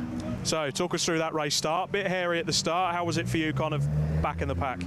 Yeah, so well, you say back in the pack, but in with the E classes, yeah. It was a good start. Never done a rolling start before, so that was new to me. But two laps in, and someone decided they didn't want the contents of their engine all up the hill towards Rocket, so that made a bit of carnage. Yes, that was awkward, and then we got a red flag and restart. Got a second chance of getting that rolling start going, and got this one a bit better. Got the gearing right this time, and made my way through the pack. The second race started well. There was a bit of a tussle at Rocket, so I managed to sneak a few places there. I think I came in first in class at the point I handed over to Jordan, and he thinks he's quicker than me, so we'll see how good he goes. Well, I did say the glutton for punishment for Jordan being quick, as you had to come on here and talk to us, so thanks for chatting to us. And the family here working away this weekend, because of course wife Lindsay looks after the Clubsport Trophy, so she's beavering away in the background. Yeah, she never stops, bless her. The kids are always bugging us for coming down here, but she works hard. When she's not working hard here, she's working me hard at home, so yeah, why not? Fantastic. Well, Mike, enjoy the trip out today, and any plans for the rest of the race? I'm going to watch the rest of the race. Hopefully Jordan brings it home with a golden trophy, and then I'm in with the Citroen C1s helping run one of them. So yeah. Fantastic. Good to see you, Mike. I'll let you get sorted out. Cheers, buddy. Always a pleasure. Thank you. Always good to talk to Mike Close of Close Racing. We've got the Team Air Supply Golf in as well. We noticed that had a bit of a tussle there earlier on. The NJM team just getting the tyre pressures and everything set up on that. Don't forget, pit stops here. Minimum 2 minutes you've got to be in this pit lane, so it's not so much of a rush this time, but still that pit work is key. You've got to get that car in and out in 2 minutes. There's a bit of a skill to it. For now, back up to the commentary box. Thanks, Rob. Yeah, it's not just a matter of getting it in 2 minutes, you're doing it in less than 2 minutes. And Liam Crilly has gone out again, having done his pit stop in less than 2 minutes. So he's done a 1:58. So Liam Crilly is going to get a penalty. Adam Morrison is going to get a penalty. And a battle on, Scott, for your favourite class, the Class E cars between the Nissan and the BMW Compact. It's the most populated, in fact. Whilst that's happening, sadly, the Hamer and Stevens cars pulling up. That's the Mini that had the spin on the first start earlier on. So that, I'm afraid, is pulling off the road with an issue. But yes, they were side by side exiting down the back straight towards the bus stop, and then side by side across the line, separated by the chasm of a margin that was just under 0.2 of a second as they came across the line. The Cogswells now have taken the lead of the class. They were just ahead, but the Adcock BMW was up the inside, and now it is advantage Nissan ahead of BMW. The third place car in that class, looking at lap time, has just set a personal best of 1:48.166. The pit window has now officially closed, so if you haven't made your pit stop, that's tough. Well, not quite, because the way the rules work is you are allowed to pass the pit window closed board at the start-finish line. But you're right, the official pit window has closed, but if you don't have any radio communication and you're relying on the board, then you're allowed to pass the board once, and then you have to make your pit stop. But in effect, that means that the one that we've not had in yet is Paul Hoggins. He's not made his pit stop. Andrew Dyer is in the pits at the moment in the Audi TT, and provided he does a legal pit stop of over 2 minutes, he is now sitting in the box seats, which is exactly how he won the race the last time the Clubsport Trophy was out at Silverstone. And he's experienced at doing this. But both Liam Crilly in the BMW and Adam Morrison in his Mini are both facing 30-second plus penalties for short pit stops. So it's an Audi 1-2 in the race, with Andrew Dyer leading and having done a pit stop of 2 minutes 0.9. So Andrew Dyer cut it very fine indeed. Paul Hoggins now comes into the pits at the very last moment in his Audi TT, number 58. So he's being shown at the top of the screens as being the race leader, but as I say, he's in the pits. Andrew Dyer has just left the pits, having done a legal pit stop. Then in third place on the timing screen is Liam Crilly's BMW Z4, car number 12, but that's facing a 30-second penalty. Then we've got Adam Morrison's Mini in fourth place on the timing screen, but that also has a 30-second plus penalty. And then we've got Paul Bancroft with his Audi TT next up in car 53. Then it's the leading Class C car, Colin Gillespie sharing with Will Beach. We think Will Beach started it, with Colin Gillespie having taken over in number 115. He leads Class C ahead of Brian Chandler's Mazda. And then in eighth place is Ben Walkingshaw with the VW Sirocco ahead of the Ginetta G20, which is now in the hands of I think it's Mark de Spong, I think. Mark de Spong, yeah. Just noticed as well, another car's had a penalty applied to it, the 117, which is one of the McGregors, and their Mazda MX-5. 117 is Robert McGregor, and he was about a second short. He's got a 31-second penalty applied to his time as well.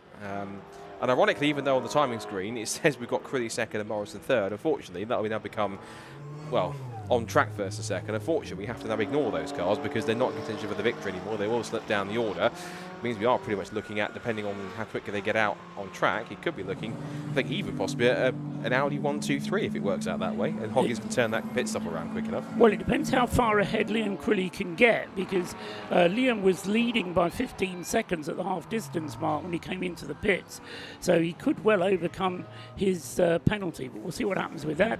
More news down from the pit lane, though. We've got Rob Lewis down there. So, no, right.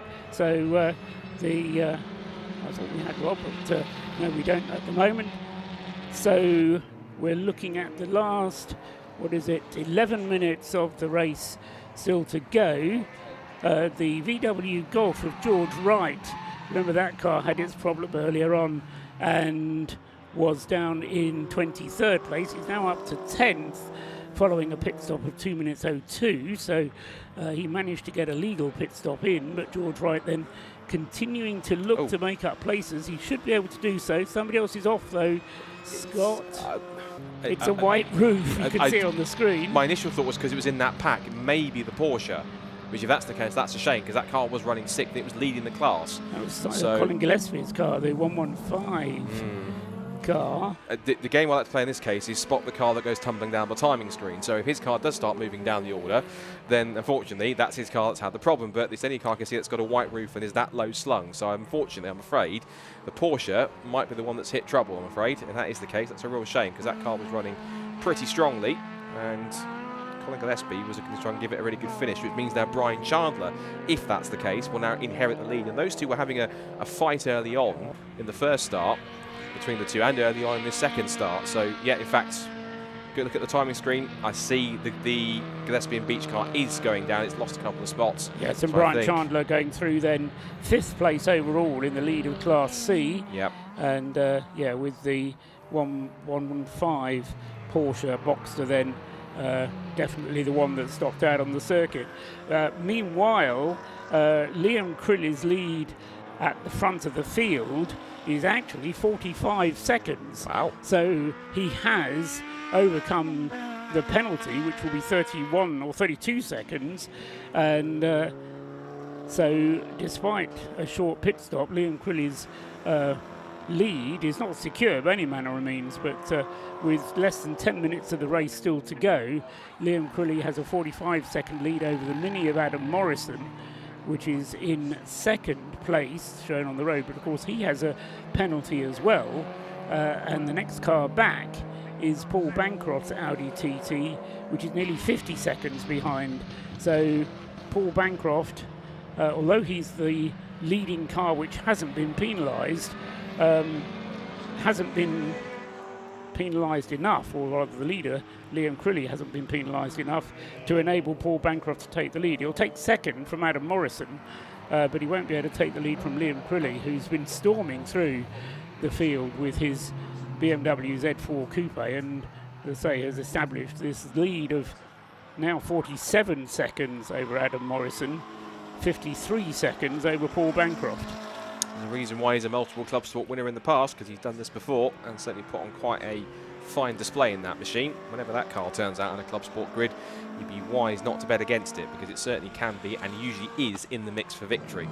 Just seen the Trevor Hancock and Ian Cooper Peugeot 206. Could see a 206 on the grid. That's been chased down by the Christian White Matt Mills Mini Cooper as they come down towards the hairpin. We've got just under 8 minutes to go now in this ROR Clubsport Trophy support race before the main event that starts at roughly around about 3 o'clock. So at about roughly 2 3/4 hours time. Liam Crilly going through, completing his 21st lap, lapping that time 1 minute 41s. His best lap was a 1:38.9, but still lapping quickly enough to extend his lead over Paul Bancroft's Audi TT, which is in second place once we take account of the penalties, and then Andrew Dyer, who will be in third place once the penalties are taken. The big loser in terms of the penalties is Adam Morrison's Midi number 86, just going through now across the start-finish line, and with the sole tyre cross on the roof of the car. But Liam Crilly then turning through there in number 12, in the lead of the race with the BMW Z4, looking very good indeed for what could turn into a win. We've got a yellow flag out on the circuit somewhere. Not quite sure for why, but it's been withdrawn again.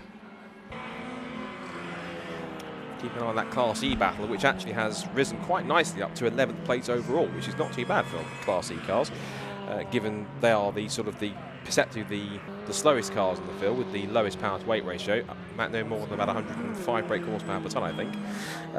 That's battle between Cogswell and Adcock. The Cogswells and the Adcocks. It's currently 1.5 seconds, no, 2 seconds, make it now, but now in the Nissan's favour. So it looks as though the Cogswells might be on course to, at the moment at least, with 6 minutes to go, pick up a victory for the Nissan. And I have to say, there's a couple of cars that do this quite well. I think another car that's very similar in this kind of livery. Shout out to Alec Townley, who races in the Fiesta ST150 Challenge. He has his car adorned in the kind of Rapid Fit inspired blue and yellow Fiesta. Of course, this one, of course, is the very same as the 98-99 livery that the Primeras run by Ray Malik, which is a bit of an association this weekend. There's a rather lovely, almost like a retro mod kind of 250 GT or short wheelbase GT looking machine, which is, I think, has got some RML involvement by the looks of it. Yes, it was.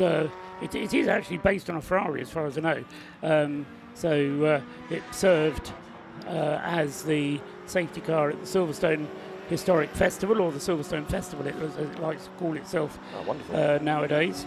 And made certainly that Festival of Historic Sport very special indeed.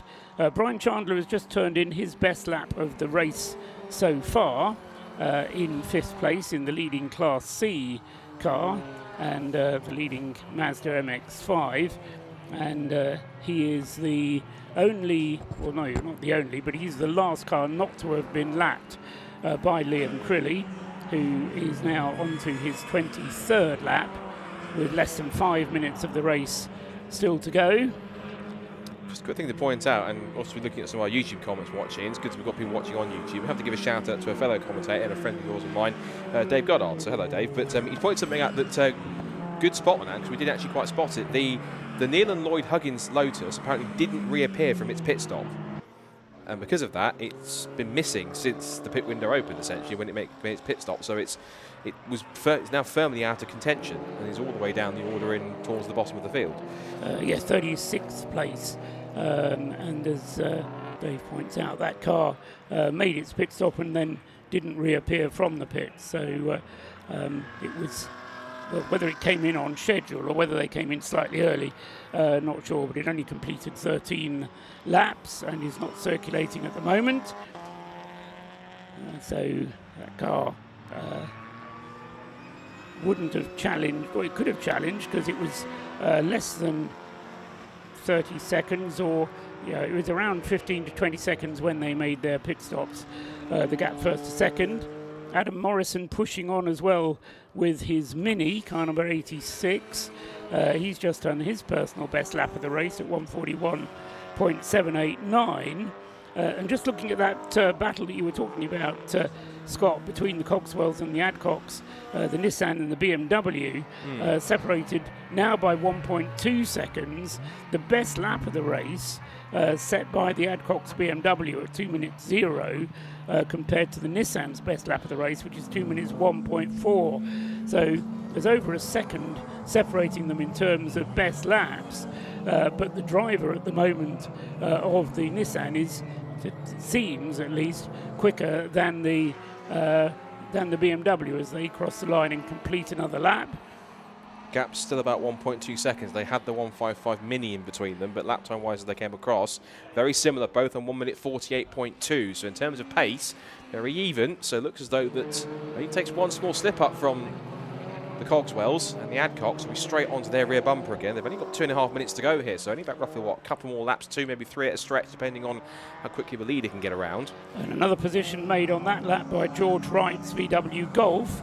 He moves up to 8th place, so making the best of a bad job from 23rd to 8th for George Wright in the VW Golf. He's got another 10 seconds to make if he's going to catch Ben Walkinshaw, and at the moment he's not lapping as quickly as Walkinshaw's Sirocco, and with less than 2 minutes now remaining of the race, that's going to be too much of an order, I suspect, for George Wright to make any further places. But still, I think 8th place is going to be as good as he's going to get, but still a good performance from him. Quick check-in on class leaders. So Liam Crilly, of course, leads Class A and overall in the BMW Z4. Class B being led by Paul Bancroft in the Audi TT. Brian Chandler firmly 5th place now now that his main rival of the Gillespie and Beach Porsche has pulled up between Rocket and Peel. He now leads in 5th position in the Mazda MX-5 Mark IV. Class D in 13th overall is Stacey and James Cameron. So looks like that it's going to be Andrew Stacey and James Cameron in car 19. So a good effort from them to put themselves into the class lead. In Class E, well, we know that battle's going on. It's between currently the Cogswells and the Almera. And they've closed right up again, they have. Scott, with the traffic they've had to battle with. So the Cogswells have been a little bit hampered, I think, by that traffic. And the Nissan now coming under pressure from the BMW. Got the better of the traffic through Target as they went out of the off the start-finish line up towards the banking. And I think this might be the last lap of the race, because the leader came across the line with about roughly, 1:20 to go, and the lap times are in the 1:30 at 1:40s, and the leader's now making his way up towards the Rocket Complex under breakers. So I think this is the last lap of the race. Absolutely, I'll agree with that, Scott. And so that means that this is now, if the Adcocks want this to happen, they're going to have to push. You can see the Cogswells flashing the headlights on the Almera. Move, get out of the way, I've got a lead to try and defend here in the class. But the Adcocks are going to push as hard as they dare. Can't see the last lap board's gone out at all, so maybe not. Has. Oh, it has gone out. No, it has gone out. Okay, the board is perpendicular to our view here, so very difficult to see. Just see the white board. I see it now. from end on. But Liam Crilly then making his way around this final lap of the race then with the BMW Z4 Coupe.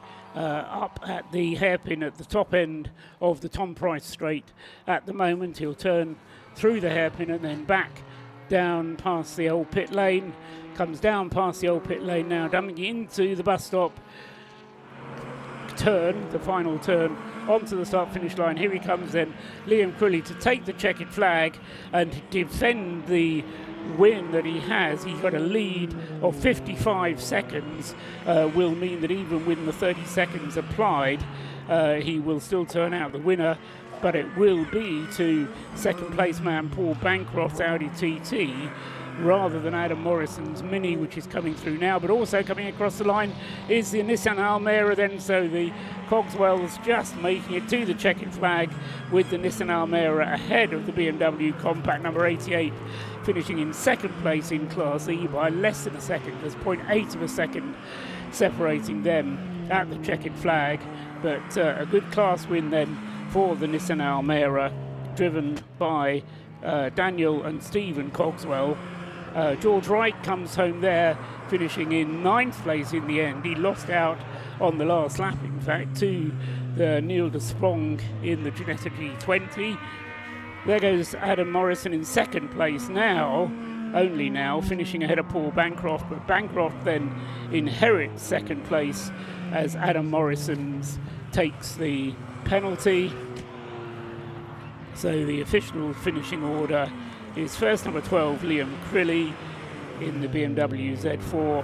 Second and winning Class B is Paul Bancroft's Audi TT. Third and second in Class B is Andrew Dyer, car number 15 in his Audi TT. Finishing in fourth place.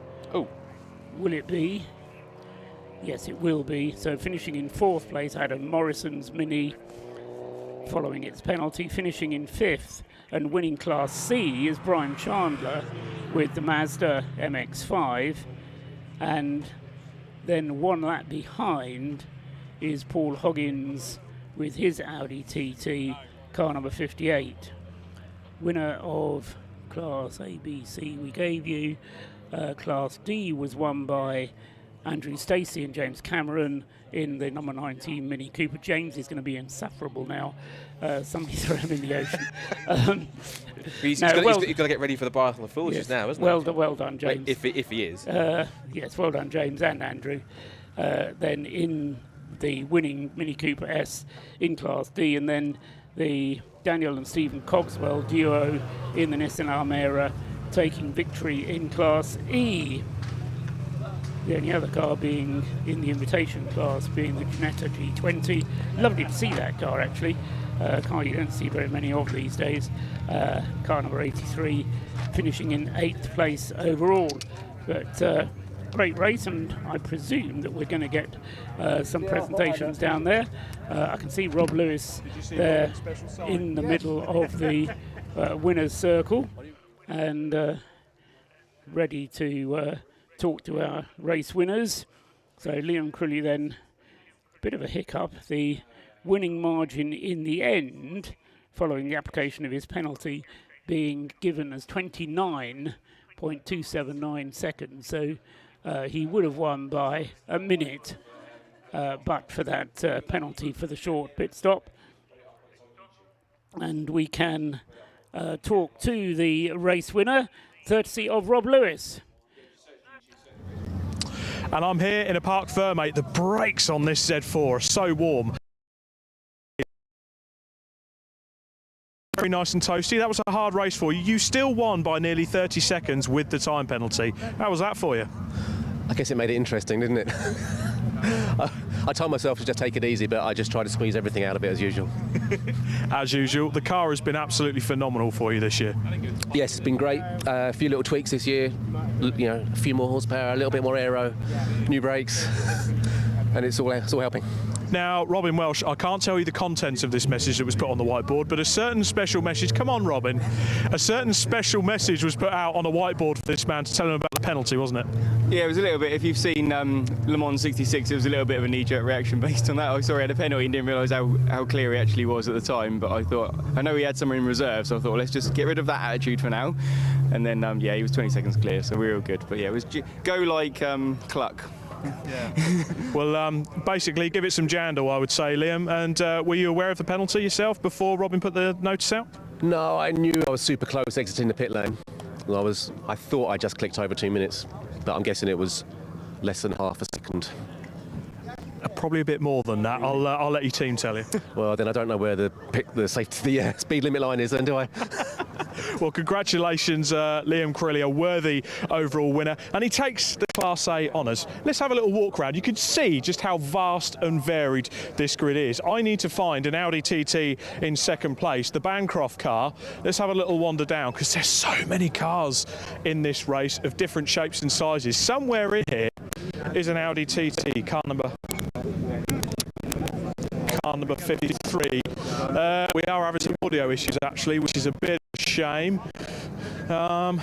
Actually, that looks like that's taken a bit of a I'll speak to Mr. Scott Woodward actually just for a second. So we're just, unfortunately, Scott, you've just sprinted down from the commentary box to join us, doing your bit for the BRSCC. We can't go and speak to the other drivers because unfortunately we've got signal issues. But what a race that was! Yeah, that was pretty entertaining. I think the battle of the race was in Class E between the Cogswells and the Adcocks, and there was running side by side at the end to kind of give a thumbs up to each other. That was a pretty strong battle between them.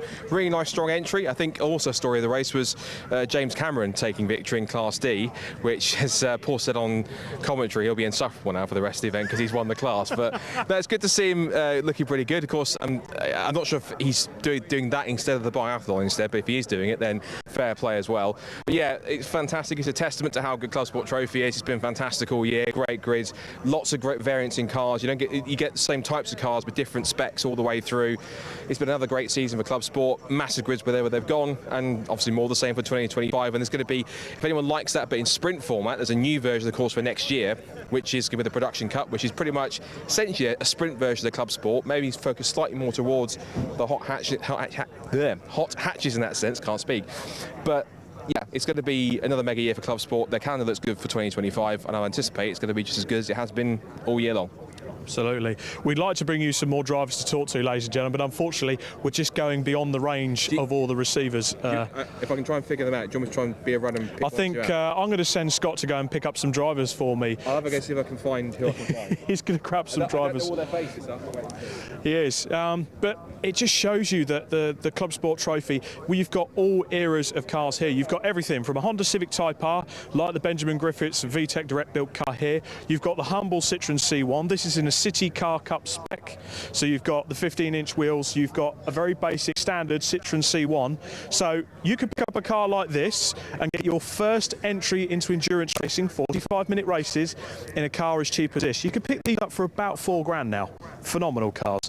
The Honda Civic EP3 Type R as well, more powerful, that would be in Class B, C, if you really want to pump some chilies into it, up to Class A. And then you look at the likes of Liam Crilly's beautiful BMW Z4, outstanding. Class A, it's had a lot of love, a lot of care, and a lot of setup put into it. But you could probably still pick up a car like this for very reasonable money. So, kind of proves that the Clubsport Trophy, it's not all about spending all the mega bucks. If you pick the right car with the power to weight, get it right, the regulations are just, you can really get yourself a good car going. One man I need to speak to, actually. You would have noticed the Nissan Almera out there with sort of a family vibe about it. Yep. So, Dan, you've been racing in that car for several years now. Yep. It's one of the only Nissan Almeras racing in the Clubsport Trophy grid? Yep, the only one racing in the UK, from what I know. Yeah. How was that race for you? Hard work. Yeah, Matt and Phil in the E36 Compact gave us a real good battle. My brother had a smashing start. He had a good battle the whole first, his stint, and yeah, swapped over and straight back into battling. Really hard fought race. Good fun. Really hard fought race, and the Almera proving to be capable, even though it's such a rare car. Yeah, definitely. I mean, we've been running it for, 7 years now, so we know the car quite well. We know how it works, and yeah, we're just pushing it further and further. Fantastic. I'll let you crack on. We've got some more drivers here. Let's. This is the bit where I just sort of jump in and embarrass you now. So you've been racing in the Clubsport Trophy. How was your race today? Oh, it was all right. Yeah. I think I won Class C, but I don't think there was much competition there. So I think I might have been the only car, but it don't matter. Well, the Class C winner there, so that's the Chandler MX-5. That's me, yeah. And you finished 5th overall in a class that's still fairly well populated. You've got a couple of runners in there, so not a little bad for a little old MX-5, is it? Not bad for a little old MX-5 at all. No, not at all. Not at all. Good little car. I've not really used it much.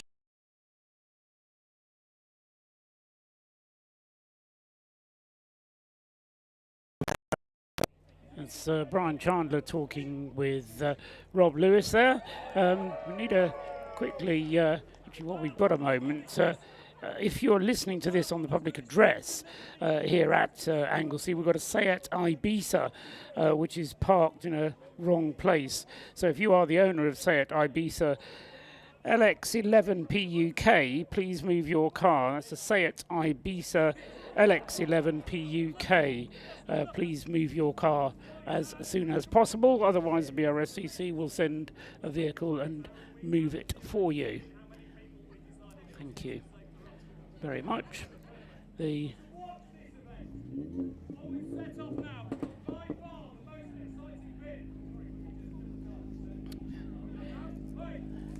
the spectators who are here are okay, we can go back actually to Rob Lewis. So, Rob, who have you got now? You've no longer got Brian Chandler, I can tell. James Cameron, a great win for him, and he's going to be dressed slightly strangely. Let's go and find out what some of these other individuals are dressed like. And we've got Greg Watch going on this afternoon. We'll explain what's happening there as well. Let's go for a little wander. Can we go now? Sorry, on live stream. I am still on live stream, yes. Right. I've got Scott Woodwis here joining me. I think we're heading up to the Biathlon of Foolishness, Scott. Let's go pick some people out. I see. Yes, let's do that. Fantastic. So, take a walk through the paddock. So we've got Parfum behind us and the assembly area, all the teams lining up.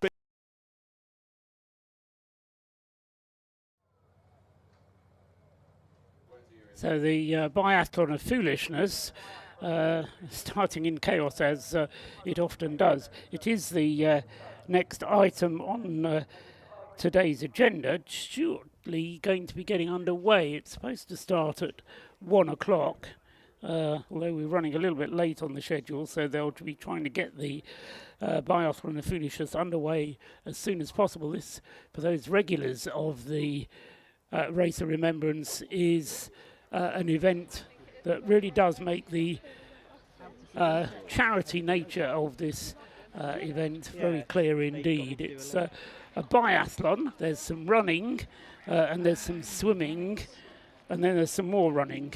And the idea is that the runners will set off from the pit lane exit.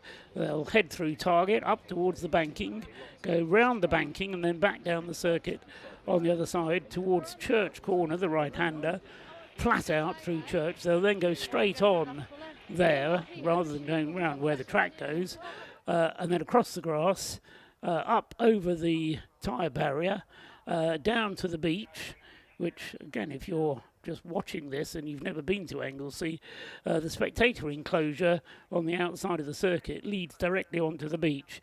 And there's occasionally, when there's a little bit of peace and quiet there, I've been there myself, and you do see some wildlife. There has been seals spotted down there on the beach. I remember a few years ago my son was down there, and he actually managed to get some video of a seal just taking a rest down there on the beach. Anyway, I think the noise of various people arriving is going to frighten off the wildlife, but anyway, the idea is that the runners will then take to the sea. There'll be a frogman out there to support, should anyone get into difficulties. And having swum out to a buoy and back, they then clamber back up the beach and make their way onto back onto the dry land and run back again. We can go down, though, to Rob and Scott, who are in amongst them. Okay, we've gone from the racing to the silliness. I'll keep it down. We've got James Cameron behind us, just giving the briefing for the Biathlon of Foolishness. Check this lot out.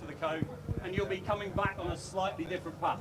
Same detail. Please be really careful as you come up, because you're dressed as a crayon. You just need to bear things like that in mind. It's an important part of the safety brief. Right, everybody happy? Do you think you understand that? Yeah. Right, sneaky buggers trying to steal a march on that side. Get back, get back, get back. Come on, you're not doing the full distance if you sneak forward. This is a serious Olympic event. Ish. Right, all of you lot, you're about to get mown down. Yes. Out of the way. Out of the way, apart from very brave photographers, of which there's at least one. So, I think we're about to get racing underway for the Biathlon of Foolishness. And James Cameron's about to give the signal, so we'll give him the command in a second. Might get slightly run over, but here we go. Here we go then. Ready?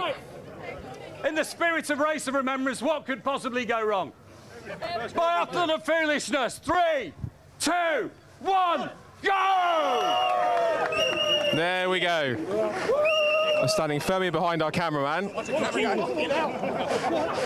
And away they go for the 2024 Biathlon of Foolishness for Race of Remembrance 2024.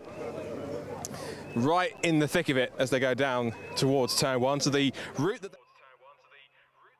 through the first corner out of the pits. They go down around the banking, out along turn 3. 1 or 2 do try to cheat by going across, and then we get them across the top of the bank all the way along and then down towards the coast, which is where Rob Lewis is quite literally hot-fussing it down towards. There, our second cameraman will be down there and I'll be tuning in to see what's going on. Now, one person we have to keep an eye on, particularly for BRSCC purposes, is Head of Formal Development Greg Graham, who has decided to dress himself for this year's event as a unicorn. Now, I haven't actually seen him yet. There was a unicorn costume in there, but it looked like it was somebody else, so either he's decided to find the costume. I haven't actually seen what his costume looks like yet, so we're quite intrigued to see what happens there. But we're just going to make our way down out of the pit lane and down across towards a little further round so we can watch them.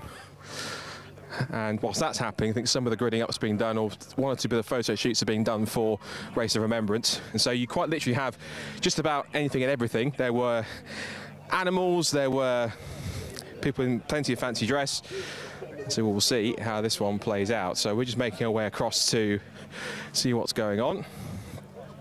I think we're starting to make our way across so we can catch them as they're starting to go up towards the bank. I'm looking at a few of our first runners at the moment, and we've got a rather large rooster. We've got, I think, first of the dinosaurs is also making its way down as well. There are those who do take it quite seriously and take it as a running race. There are others who simply just take it at their own leisurely pace, as we're doing at the moment here, as we keep an eye on this one. And I need a signal if we're going to throw back up to Paul and Co in the box whilst this race goes on. Whilst that's happening, I'm just keeping an eye out for Rob Lewis, who I'm certain is still hot-footing his way down towards the coast to watch the competitors head through. See that we're going to catch this on candid camera. 1 or 2 of them can't even do the whole circuit. They're cutting across. That should be a penalty of an extra dunking in the sea, I think, because of that, because that's just not in spirit of the rules. So they make their way down out of the banking, and now they're already sprinting their way up and over and into the bank, and they'll run along it where there are plenty of spectators. You can see here in the camera, we'll probably catch you here, there's plenty of spectators who are lining the bank up here to watch the competitors as they go past. I can just see, I think, Rob Lewis, who's just there with the red bubble hat just walking along. I think he's just out on top there. He's trying to find his way through. And of course, this is a fantastic part of the event because it means that everyone gets to have a bit of fun, a bit of silliness in what is a relatively serious event. Race of Remembrance is always quite fun in general, but this is the more light-hearted point of it. The unicorn, at least the unicorn costumed gentleman, which I was presuming was Greg, but is making its way out through Church Corner. Some runners making their way through faster than others. I can see Luigi up there as well. I can see some in rather interesting dress. I can see others making their way across towards the top of the bank. And as the race continues on, again, some are more leisurely paced than others. But this is all part of it. This is all part of Race of Remembrance. This is part of a great tradition. And, you know, what could go wrong when you're going into the coast when it's November and it's freezing cold? But you see a few of the competitors already making their way through. We've got a couple of the dinosaurs that are going a bit of a leisurely pace. You can see in there, it's more runners. We've got crayons here this year as well. We've got a flamingo. We've got Smurfs. We've got more crayons. Blue's firmly ahead of green in terms of crayons. We've got 2 of the traffic cones, who I fully anticipate I thought would go much further forward and then create a traffic jam for everybody else by holding each other up to close the route. We've got a herd of roosters that are also just behind them as well. If you want to turn the camera here and just going through, we've got 4 of them there. 3 in the group and 1 straggling at the back. A couple more, I think, chickens in the mix as well. So there's a bit of a herd as it makes its way down and over the bank. And then we'll hopefully be able to see what's going on with our leaders when Rob gets down there. I can hear them in the background. The leaders are cheering them on. So they're already giving them some encouragement as they head across.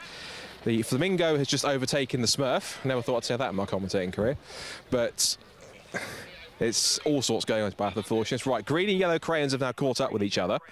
So they're now in the slipstream. They're overtaking the unicorn and one of the traffic cones. One of the traffic cones has broken away from the pack like an errant one. A bit like when I saw here at a 2CV race a few years ago when it was a bit. So I think, as they're now going off the bank, it gives me a chance to be a bit of a respite. Let's now head down over to the coast, where we can go back down to Rob Lewis and catch it, see how the leads are getting on and how wet they're getting. Over to you. Thanks for handing over, Scott. We're having a day at the beach here as we see everyone coming down, heading towards the water, including that man there, James Cameron. He's loving it. Always rocks that stripy suit here. We've got all sorts of fancy dress costumes going on. We've got the flamenco as well. We've got a Smurf here going on. How's it going? We've got lots of multicoloured facets going on. The problem is we need to make our way down there, really, and get in amongst it on the beach. Come with me. Come on. We'll make sure we don't run anyone over first. Here she comes. More fancy dress coming through. We're being dressed as a Race of Remembrance presenter and camera person. I'll tell you what, this is an absolute first for me, going down to the beach to interview people that have just jumped into the water, and we'll give you a visual view of what they're actually doing here. We've got the Operation Motorsport. Are you going for a swim? I am going for a swim. It's, there's nothing like Anglesey on a November day, is there? We have to be crazy to do this, but this is why we come. Absolutely, and word is you're planning something similar in America. Are you going to go for the biathlon there too? We're going to try to do something very similar also at the the Veterans Race of Remembrance next year at Virginia Raceway in 2025. Fantastic. Good to see you guys. Go and get wet. Now, let's see if we can find some more people here. We've got, oh, Mario's turned up. Luigi's miles down the road. We've got lots of traffic cones. This is the reason I get stuck going into work on the M27. What possessed you to... Don't drink and drive. Ah, okay, exactly that. I take it you're trying to get after Mario. I am. He seems to have evaded me so far. And that damn princess. Can't see any barrels either. Have you managed to catch many Indians? No, none. Shame, really. Right, and we've got the 1980s turning up as well. Very fetching. Is this from back in the day? This is just what I wear on Fridays. I just thought I'd wear it today. Yes, absolutely, and so you should. Yeah. Now, as part of Greg Watch, I have got here BRSCC top man, Mr. Greg Graham, who is Leave it, mate. Leave it. He's dressed as a unicorn. That's very fetching. Thank you. You're about to go and get wet now. How are you feeling? You don't want to tell me, do you? I can't breathe. Tell you what, we'll catch Greg on the way up because he might be a bit wetter by then. Oh, I'm loving this bit. As you can see, we've got a cluck of chickens behind me. James, talk to us. What's the costumes all about? These are Scuderia Polaroso chickens! I'm telling you, it's the C1 teams. They get absolutely nuts every time. Graham, Scuderia Polo Rosso, you're getting ready to race in this Race of Remembrance. You're dressed as a chicken, really taking the preparation seriously. I've got to start as well. That'll be fun, won't it? Yeah. What's Just the motto? the lid on. What's the motto you guys normally follow? Just never give up. Absolutely. Never ever give up. Fantastic. And raising money for a worthwhile cause, doing this. Oh, yeah. I mean, I'm not sure. Yeah, it's good to do that, but we're just like dicking around, to be honest. Fantastic. Yeah, you better go and get watered up. Let's see if we can catch some people that are on the moist side as they're coming out. We'll see how cold the water really is. Now, I think they're trying to limit the amount of people going in and out of the water, obviously for safety's sake.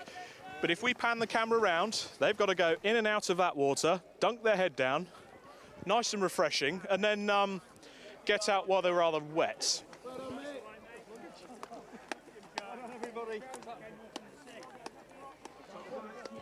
So I'm going to see if I can grab some people as they come out of the water. It's a bit more difficult.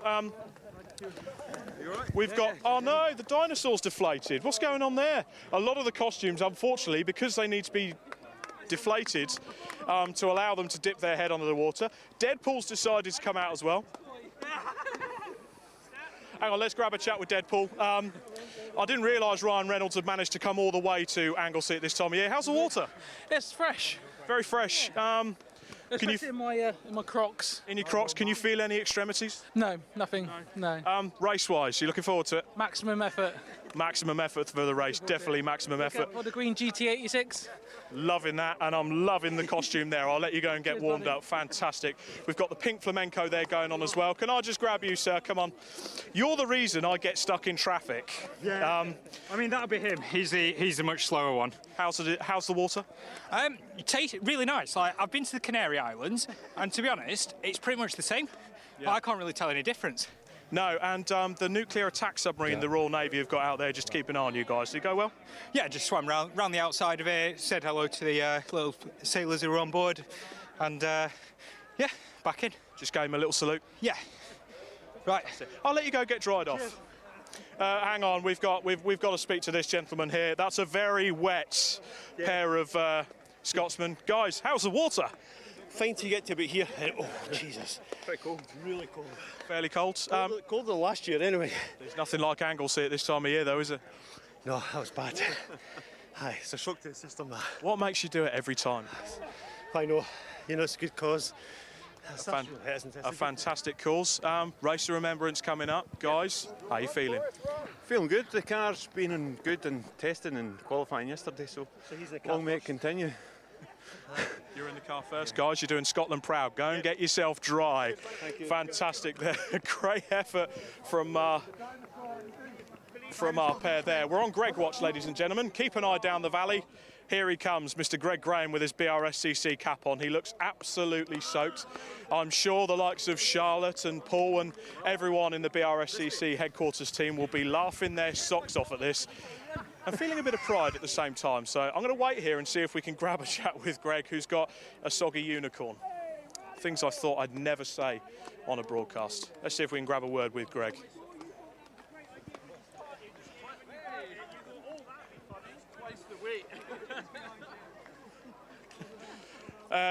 Greg, you're being chased by police at the moment. How's the water? Just keep it coming. What water? So, when did you start working for the police? About an hour ago. Loving it. Some of the costume ideas here are absolutely phenomenal. Let's have some disco in our lives, and clearly the strongest man ever. How's the water? It's fantastic, yes. Fresh. Is it? I said it was nice and warm. Does it sort of takes your breath away? Takes your breath away, but sort of gives you the energy to go into the race later on. Oh yes. Yeah. Fantastic. Looking forward to it? Yeah. No, she's in the pit lane, I'm on the rescue truck, so I always supported it. So not only are you dressing in orange and looking after the guys out on the track, you're donning up the gear and going into the water as well. Absolutely, yeah. Oh, for the world. Fantastic team. Let's let you guys go and get trained off. Hello, we've got from the German. How are we doing? Mr. Gumby, hello. Warm. Very warm. Fantastic. Race later on that you've got to run, 12-hour endurance race, Race of Remembrance. How are you feeling? Pretty good. Car not broke. Good. Fantastic. Oh, proper character building. Spider-Man, what's happened? Yes, I'm a bit damp.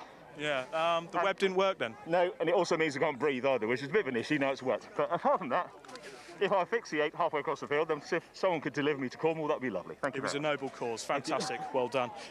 That's everyone, really. I think I'm done down in the water. If we could do one final panning shot and just look at that view to that really cold water. The Navy attack submarines decided to head off to pastures new now and protect our shores and stuff like that. I think it's probably time for me to hand back over to Scott as the runners come back across the race circuit. And more importantly, does Greg make it back? So, hanging back from Rob, the contenders are already making their way back through. Last few are coming across the line. We've got, again, some more interesting and weird and wonderful costumes, as you've seen throughout. The traffic cones have already come past, but here they come. We'll see if we can grab a couple of them as they come through. See if we can grab the two Scots here, just to get their thoughts on how that race went as well. So we'll quickly see if we can grab them as they come in to finish the race. Well done, chaps. How was that? It was good. Good? Aye, it was good. You mean good? You mean absolutely freezing? It was good. It was cold just when you got up to your chest, but it was good. Yeah. Just quickly explain the costume. Yeah, it was Scotland. Scotland, the Flying Haggis team. So I thought we'd go a Scottish team this year. Something different for last year. Good stuff. All good though. Well done. Well done, mate. Here's the main man. Yeah, the main man, yeah. Do you ever get tired of doing that? No. I'm going to go and do a victory lap. He's going again. We're going to stop for James Cameron. My radio's not working. Radio's not working. How was that? Oh dear, that was awesome. Excellent. As always. Well done. Now, here's the man I really want to talk to, because in he comes, having finished his dip into the sea. He's even got Charlie from BRSCC to help him along as well. He's going to give him a hug. Come over here, Greg. I was expecting a full costume, but oh well. So, go on then, see for yourself. How was that? It was actually quite good fun, and for a really good cause. So yeah, just take the complete Mickey out yourself for others. Sometimes it's worthwhile. So yeah. Yeah, no, good effort. Thank you. Yeah, good effort. Well done. Go and dry out for the race. I will. Well done. So, good stuff from Greg. The Polo Rosso team are coming back in as well, so we'll catch them, I think, in a second. Over they come. Quite literally wadding their way across. How was that? Cold. Cold. Uncomfortable. Uncomfortable. Wet. But yeah, good, really good. Yeah. You broke it up with your teammates. We're all over the place. These two are taking selfies. James is doing James. Awesome race. Very good race. A little bit of track limits, otherwise spawn. It wasn't even that cold. Yeah. All good. Not I've never cold. been so far off track, I've ended up in the sea. Yet. True, there's still hope. Maybe don't go that far in the race. We'll see. We'll see. Super. If you haven't woken up for the race, you certainly have now, so well done. Congratulations, well done, 3 you go. And yeah, there you go. That was pretty much chickens and unicorns and crayons and traffic cones and all. But that was, from what you saw of it, the 2024 Biathlon of Foolishness. It was Rob's turn to go down to the coast to check it out. So I'm sure it'll be my turn next year. But yeah, congratulations to all that run it. Congratulations to Greg from BRSCC for doing his thing dressed as a unicorn. Last few still coming across. So I think we're getting to the point now where we're getting near to, on the road now, to the main event, of course, which is Race of Remembrance 2024. 55 teams ready to go for a 3-part, 12-hour race. And it's going to be, as far as I'm aware, a Lotus and a BMW on the front row of the grid. So we're going to get set for that pretty soon. I believe we're roughly sort of about in my lunch break at this point now. So we shall wait and see how the rest of this race, this plays out, and start the build up towards 2024 Race of Remembrance. So stay tuned with us, and we'll be back with you very shortly.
They shall grow not old, as we that are left grow old. Age shall not weary them, nor the years condemn. At the going down of the sun and in the morning, we will remember them.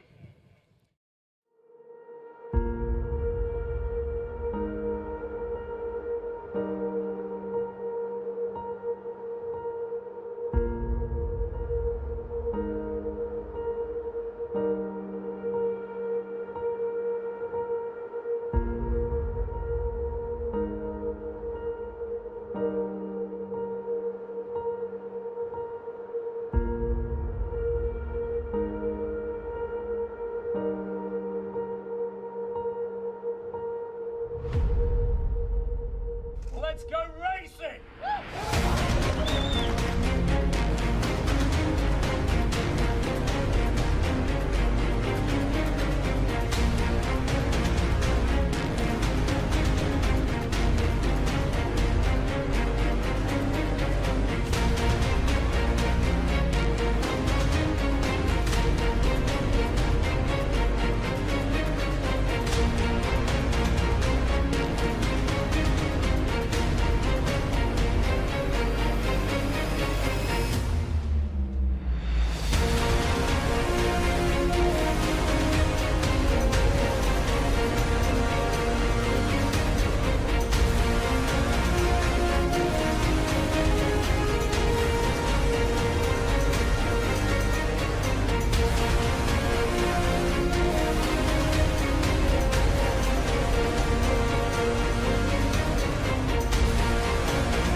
Perseverance.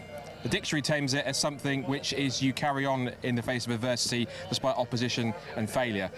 That's a quality that not only people in the military need, but also those on the racetrack when going for victory. And of course, this weekend we combine both of those worlds to get things underway. Welcome to the Race of Remembrance 2024 here at Anglesey. Scott Woodwis, Rob Lewis, Paul Trussell, of course, on the mic as well, that you'll hear very shortly, as you would have heard earlier on in the Clubsport Trophy race.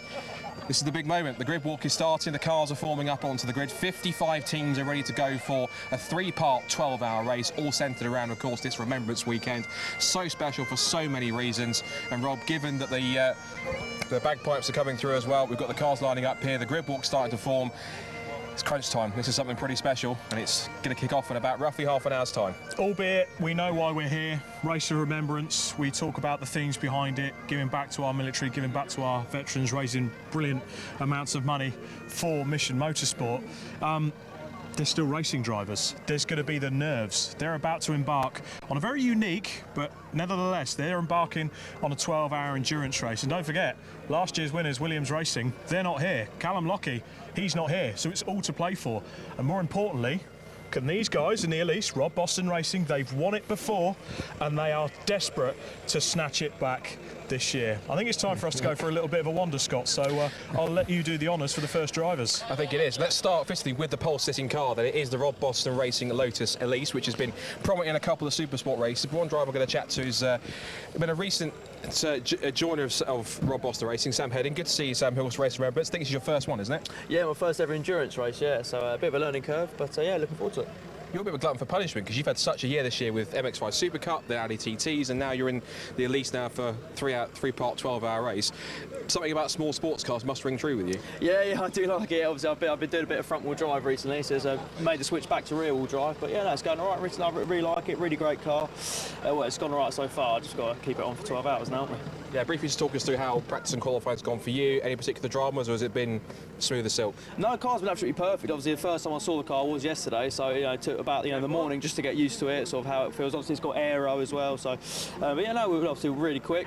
Car's been absolutely fine, no problems at all. So it's got to keep like that. Of course, you know you're used to 15-20 minute sprints. You're now going to go for 12 hours now, of course, between you and the drivers in your lineup. How do you change your mentality, your approach to this race, given that you're so used to shorter, sharper races in the Mazda and the Audi? Yeah, obviously it's going to be difficult because obviously, like my whole life, I've just been doing sprint races. So I've got the radio, so I think they're going to spend a lot of time telling me to sort of calm it down. But I've only ever driven flat out. But yeah, that's why we're learning. Of course, bit of weight expectation. This car and this team have won this race before in 2022, so starting from the best place possible. But I think we both know that pole position can mean nothing if you can't be there at the end. Yeah, that's it. Yeah, also, I know I've got a great car behind me. Rob Boston knows what he's doing, so I've just got to sort of, do the honours for him and see how it goes. Well, for your first one, best of luck. Fingers crossed how you get on. Let's cross the other side of the grid because Rob's going to have a chat with our front row men, which is the RAF Motorsport BMW. Well, I've managed to grab probably the tallest man on the grid, actually. Chris Slater, BMW E36 M3. Boy. I must say we were slobbering over this car yesterday. It's a mean machine. 36 plus 10. 36 plus 10. It's a 46. It's an E46. E46. I'll get my words there in the end. But you're out in this car, front row, this weekend, and you guys are running on some special fuel. Not in this car. We've got 4 cars in this weekend. We've got this Audi TT behind us that's running on sustainable diesel. Got towed here using the same fuel. Trucks full of fuel. The decanting from the truck into the car, and then it'll get towed back on sustainable as well. And then probably about 8 or 9 rows back, we've got a 19, which is a Mazda MX-5 that's running on sustainable petrol. Some stuff that we used last year in the Armed Forces Race Challenge, and then we're using it to do a sustainable petrol car as well.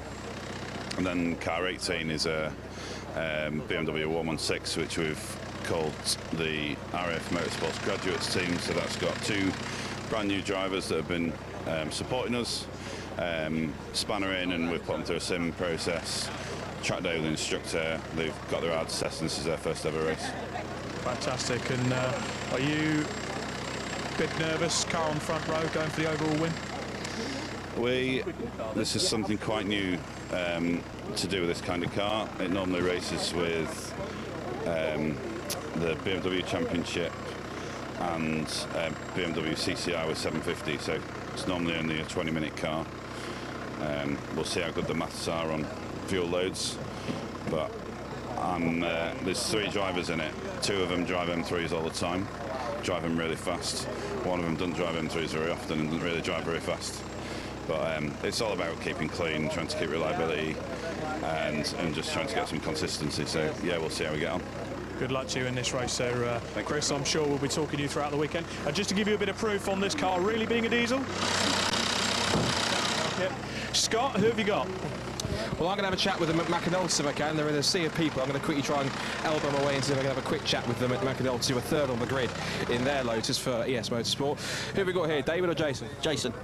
So, you were here last year. You had 1 or 2 difficulties trying to get through the traffic in some cases, but back here, I guess, for a bit of redemption. 3rd on the grid. How's it gone so far? Had a few issues. I had an electrical throttle issue yesterday.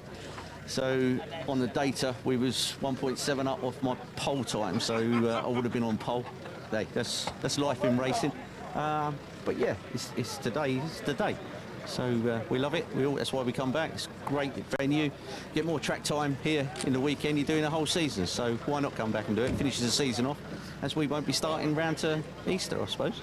Does this race have a special meaning or a special place in your heart for a particular reason? Yeah, obviously on the history of it, and obviously we've been the Race of Remembrance for all the vets, and served for the country and crown and whatever. So yeah, it's always good to show your respect. We're in the care business, able care, so obviously we see a lot of vets and come into into our care homes, and we always do stuff. So it's great to see, really. And that's the common thing with everyone's here for the same reason, not just to take part in a great motor race, but to support a great cause, to support a great weekend that means so much to so many people. So to be a part of it, it's almost without question to be part of it and to be part of something truly special, particularly when it's the 10th running and the 10th anniversary. Yeah, and most people say I've had relatives in the past, fighting for the countries, so it's it is deep in the heart for everybody, and for us, that's why we're back. So what is the plan in the opening laps, the opening couple of stints? Is it just try and keep up with these guys in front, or get yourselves in the mix and settle down? What do you think is going to be the plan of attack initially? I'll be getting to the front and I should be getting off. I don't want to be anywhere near this lot, no, so I'll try to get away. So this is going to be a 12-hour sprint race rather than a 12-hour endurance? No chance. My stint's a quali squints. so yeah, we'll be getting in and get going. Hopefully, yeah, she hangs together. When in doubt, flat out, as McRae said. Good stuff. Right, well, best of luck. We'll see you get on that. Thank you very much. Cheers, guys. Good Thanks. stuff. Of course, next, of course, we've got the RAF Motorsport, the diesel-powered Audi TT. That started out as a car that raced in the VW Racing Cup previously. And behind them, we've got two very different teams in many cases. We've got two Caterhams, one with a solo team here, with Don Henshaw in the mix. The Car 97 Leos team, and then just behind them, alongside them, is Breakdancer Racing. They have two entries here this year. I'll get my words out. This is their Caterham relay entry. 6 drivers between them. Those 6 drivers will also take to the number 8 Mazda MX-5. That car's been frequently in the Supersport Endurance Cup throughout 2024. And it's the only Caterham relay team in the mix, so they are the only ones that are going to be going for that relay crown. If they can go to overall victory, we'll have to wait and see. Just behind us, another key team to watch out for is going to be with Rob, and that is the Clapham North MOT Mazda MX-5 with the man himself, George Grant, and Will Blackwell Chambers having a quick chat with Rob Lewis. Well, you walk into one Mazda driver and then you find them all. Will Blackwell Chambers, George Grant, definitely trouble on this grid, I must say. But George, you've given very kindly to the Race of Remembrance this year and you're backing the race. Well, it's a sort of natural thing from my point of view to do, because 10 years ago I started my racing career actually at the grand old age of 21. Yeah. And but it's great to see what Jim Cameron has done with Mission Motorsport, the entire brand, and what we've done here. I mean, what, 50 odd cars now, 55 cars or something like that. It's just a remarkable testament to what the guys at Mission Motorsport have done, and obviously the way in which we can remember, you know, our armed forces in this way. It's a very moving tribute, but it's also we're very competitive. Young Will and myself, very competitive. So we're starting, I think we're P7? P7, P1 in class. Yeah. So, yeah. So, Will, feisty MX-5 driver, you've raced in the MX-5 Super Cup and you're here taking in the endurance race with George this weekend. Eyes forward, right? Yeah, having to adjust my driving style slightly. We're probably a little bit harder on the car normally in the main series than we sort of are doing here, but no, it's something I've always wanted to do, but I've never had the budget to do. Luckily, George came along and gave me a hand with that, so massive thanks for him for getting me on the grid, basically. And you're racing with a roof. Yeah, it's really warm in there. We've got a little bit of ventilation out of it, but it's still a little bit hot, not going to lie, but no, it's pretty good. It's nice. Expectations going into the race. It is a hard race. It's hard on tyres, it's hard on the car. You've said about adjusting your driving style. It's really about nursing the car through the race as well. Yeah, Mark III gearboxes can be ropey, so it's basically looking after the gearbox, looking after the brakes and just making sure we make it. At the end of the day, we'll be where we'll be. I think we've got a great driver lineup. Rob Boston's also jumping in to give us a hand in the night stint. But yeah, we're in a really good situation. I think we've got 2 quick drivers, so hopefully we'll do quite well. George, all out for that win? Yes, well, of course, 2 years ago we won with my mate Nick Rutter, who will be watching. Hello, Nick. Sorry he can't be with us, but Will's a fantastic replacement for you. And, yeah, it's... we're out for it.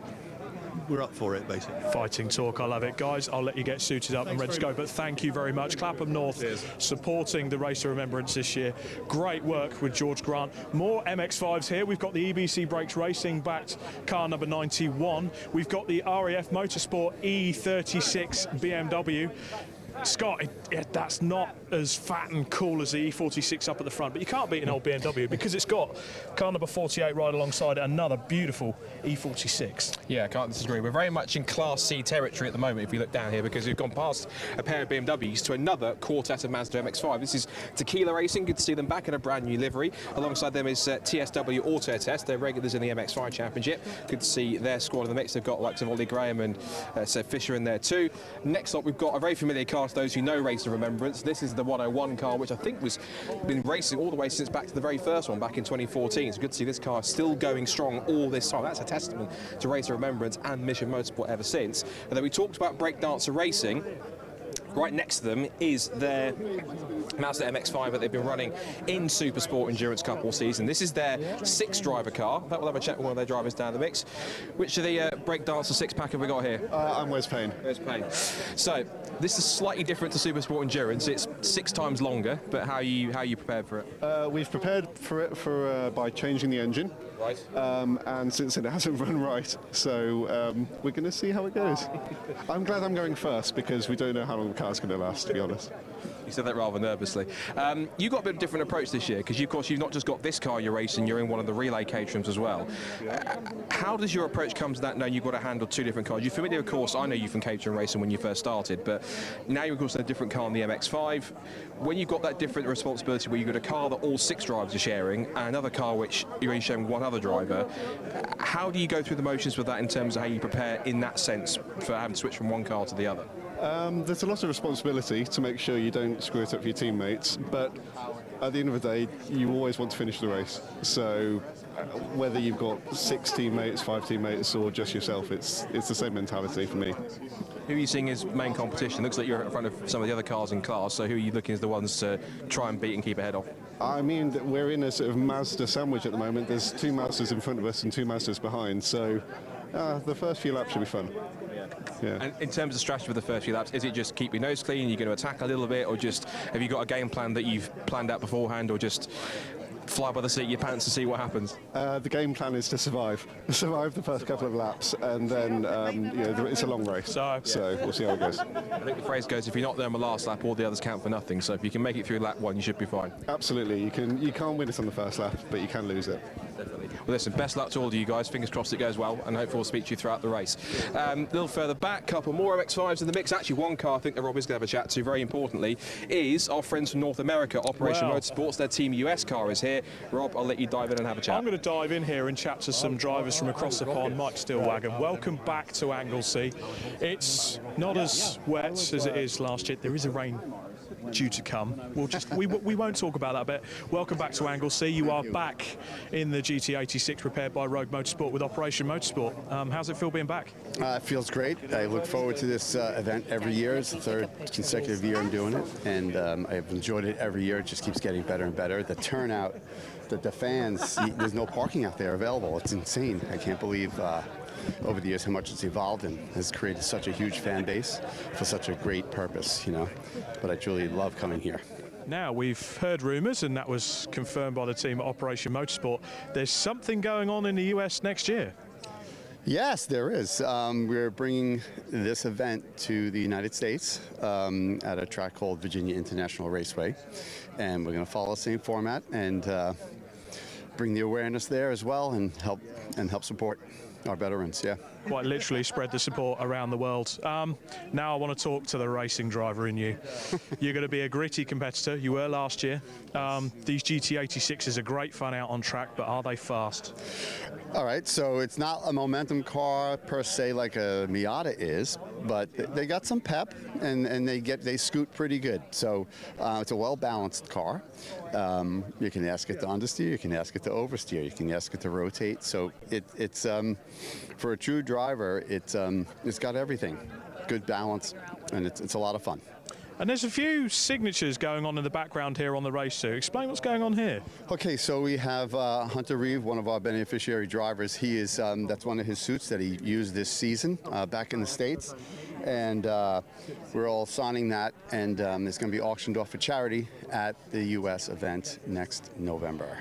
Fantastic, another worthwhile cause, and we've got whistles already. They're starting to clear people off the grid. Hopefully we can chat to a few more drivers, but for now, Mike, great to talk to you now. Same here. Let's see where Scott is further down the grid. So we've got the Operation Motorsport GT86 here. We've got another sea of Mazda MX-5s with roofs. The Paul Shear cars always look well prepared. Scott, this Jaguar. This is absolutely stunning. Talk us through it. Pretty special car. This has been put together by AFCN Motorsport. If you're wondering where there's loads of activities, because they've called the grid for regular people to clear the grid, at least the team members and everyone else on top. So this has been prepared by a FCM Motorsports had some help with likes RML Group, even the Ray Monlisses Collective, good to see them in the mix. And Malivriate Sports is done by this man right here, Pop Bancolour. Shout out to him, makes a fantastic artwork with just about anything he can get his hands on to paint these cars. And it is genuine paint. If you can look at it, it's looking very carefully. It's proper paint. It's not like a vinyl wrap or anything. It's proper painted with toy cars, we're being told in this one, which is excellent to see. Fantastic machine. Good to see a Jaguar on the grid. We don't often see too many of them in many cases. Just going so we can quickly let the guys get in and have a look at it. So this is the car to watch out for throughout the race. Fingers crossed it has a trouble-free run, and we'll see how it gets on. This is another key car as well. This is one of the GT86 is one of the Mission Motorsport cars. Now their cars are all running on sustainable fuels. So this is a car that's, of course, liveried up quite appropriately. Good to see on that side. Great to see on that side. Another MX-5 here as well. This is, I was talking to Nick Mangill on that one before. We've got the Track's got the minis here as well. We've got the second of the Operation Motorsport cars, the Canadian team car, which is a bit further back here also. And it's really, as we're getting close to race time, more a case of just walking backwards and finding more cars and more teams that we can just keep running through and have a look at. We've got the NJM Motorsport are back in Kermit. It's great to see that Fiesta back on the grid. The team normally run under various MSVR championships. They're back in their hire car. They do this event every year. The last few years, unfortunately, the Ford badge has let them down and they've come across mechanical gremlins. The Honda Civic FN2 are Scottish cousins over the border. Flying they had Haggis some Racing. issues last year in the Flyers Haggis Racing team and also tried some googly-eyed antics while we were doing the broadcast earlier, but are you hoping for a better run this time around? Yes, we are, and just, you know, on the googly-eyed antics, we're just, yeah. No, we're good, actually. We're really well prepared. We've spent a lot of time this year putting 2 lights on the front of the car, and that's about our modifications, so. Fantastic. Well, great to see you guys back on the grid. Let's just see if we can run down. We've got BMW 116 trophy cars aplenty, and of course, Citroen C1s as well, Scott. I can't forget the troop from there. But there's one car I do want to see before we possibly get kicked off the grid shortly, and it's this machine. We had Citroen C1s and all sorts. The Fiat Panda's back. DC Lomas Motorsport is back once again, and we'll have a quick chat with the guys if we can very, very quickly. I think the window's open, so we can have a quick word to see how they're feeling about it. So, the Panda's back. How are you feeling about it? Good afternoon, sir. It's fantastic. I'm lucky to start today. It's been a little while since I've started a full race, and I'm looking forward to getting in amongst it. It seems like we've qualified quite well. So we've got a bit of fun on the early opening laps, I think, with the 116s behind.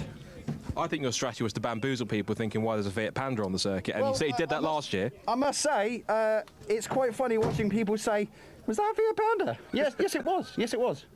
Yeah, good to see. So again, are you just attacking from the off? Have you got a strategy in mind? What's the plan for the next 12 hours? Use what I can. I know that the top 7, 8 will be coming through by lap 8. So there's a possibility to take advantage or heed with caution and just take my time. Good stuff. Well, best of luck with it. I hope the Panda gets to the end unscathed, and fingers crossed you do well. Enjoy your afternoon, guys. Thank you. Great stuff. And then you're absolutely right, Rob. We do go backwards, plenty into 116 trophy territory. Another key car which you're about to point out, this one. That's not a GT86. That is a Subaru BRZ. That was bought as a Category N write-off and repaired using parts from eBay in partnership with eBay. We have got cars firing up now to get going. We've got beautiful cars here. We've got the Citroen 2CV with the BMW motorcycle engine in it. I cannot wait to see how that car goes. All of these BMW 116s looking absolutely stunning, and of course the Citroen C1s from the C1 Racing Club Silver Lake are 1 and 2 in that. If they could get their qualifying form into their races, which has hampered them so badly this year, they've never had any luck in the races, they are desperate for this time around. Don't count out the quartet of WRC Automotives cars that are in the mix, including the one that's the We Buy Any Phone car with BTCC star James Kay at the wheel, and also you've got Scuderia Polo Rosso for their first weekend in the Mark II as well. I have to give a shout out to Robin Walsh for letting them use that for this weekend too. So this is it. It's showtime. This is now time for the 2024 Race of Remembrance, supporting Mission Motorsport in association with BRSCC. So myself and Rob are going to get ourselves in position, but now for the first time for this race, it's time to hand you back to the commentary box to hand you over to the one and only master of endurance commentary that is Paul Truswell. Paul, the grid's all yours.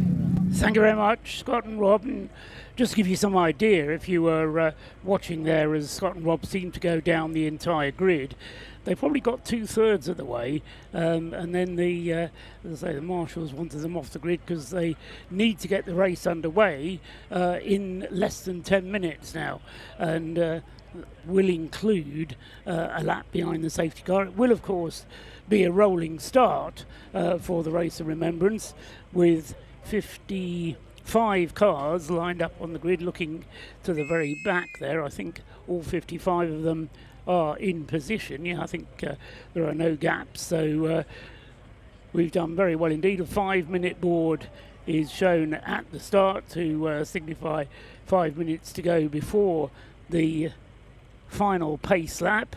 Just a reminder, because it was quite a long time ago, that Scott and Rob were up at the front of the grid. We do have a Lotus and a BMW on the front row. The Rob Boston Lotus on the front row, car number 119, sharing that row with the BMW, which is car number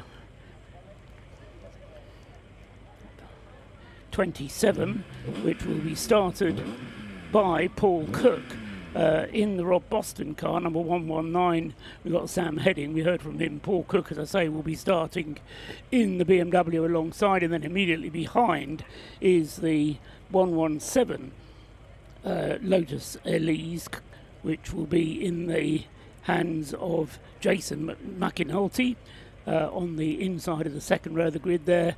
And then the very interesting, very powerful Audi TT. This is a diesel engine car. It'll be started by Matthew Isherwood, and of course with the diesel providing lots and lots of torque, fairly good fuel consumption, but despite the good fuel consumption, it's a front wheel drive car and it tends to eat through its front tyres. So the team was telling me they're probably actually going to have to come into the pits to change the front tyres before the thing actually runs out of fuel. 6 mandatory pit stops are demanded by the regulations over the course of the 12 hours. Each of those pit stops must be 4 minutes long. If you're going to stop the car, refuel it, change the driver, then it needs to be a 4-minute pit stop. And as I say, there need to be 6 of those over the course of the 12 hours of the race. The race split into 3 parts, 7 hours today, starting at 3 o'clock in just a few moments' time, running through until 10 o'clock at night here in Anglesey. In fact, it'll be going dark in about 2 hours, I reckon, and then running through until 10 o'clock tonight, then starting again tomorrow morning at 9 o'clock. And just to make the point, there are no part firmware regulations overnight, so the cars can be worked on overnight, and that probably means that they'll certainly be putting new brakes on the cars, certainly filling them up with fuel, putting new tyres on. So in many cases you'll be getting a totally new car coming out on Sunday morning, 9 o'clock. They'll race for an hour and a half, and then we will pause at 10:30, ready for the remembrance service. After the remembrance service, we'll get going again about 11:30 and then run through till 3 o'clock to complete the full 12 hours of the race. So although it is 12 hours, it is split into 3 portions. During the remembrance service, it is part fermé, so there is going to be work being done on the cars overnight, but not in the interval on Sunday. The final results of the race are then calculated as an aggregate of those first 2 parts, and then the third part is added onto that. So it will be a little bit complicated to follow, but I'm sure we'll manage it between us. So that's the first 2 rows of the grid then. Lotus Elise sharing with BMW on the front row, Sam Heading in the Lotus Elise and Paul Cook in the BMW. The second row, Jason McInulty in the Lotus, and then Matthew Isherwood in the Audi TT alongside. And then on the third row of the grid, we've got the Breakdancer Racing relay team with the number 77 car there being started by Darryl Cresswell. And alongside him is the other Caterham, but this one running as part of the Heroes Trophy, which is to say one car rather than a relay car, the Leos Racing car, number 97. And that will be started by Steve McCulley in one of the very few cars, along with Jason McInulty, that started with just 2 drivers. Steve McCulley sharing with Don Henshaw on the third row of the grid. Then the fourth row of the grid is where we see the first two Class D cars, beg your pardon, Class C cars, which, I mean Class B cars, don't I? Yes, the less powerful Mazdas, with the George Grant car being started by Will Blackwell Chambers, and then alongside him is the 91 Mazda, which Stuart Humphrey will be starting, but Stuart has Alex Capadia and Martin Rich, two very accomplished drivers, helping him out, and I think we're going to see a good battle in Class C there between those two Mazdas as the cars head off on their warming up lap. The final pace lap then, the Bentley Bentayga taking them round on this final warming up lap before the start of the 2024 Race of Remembrance.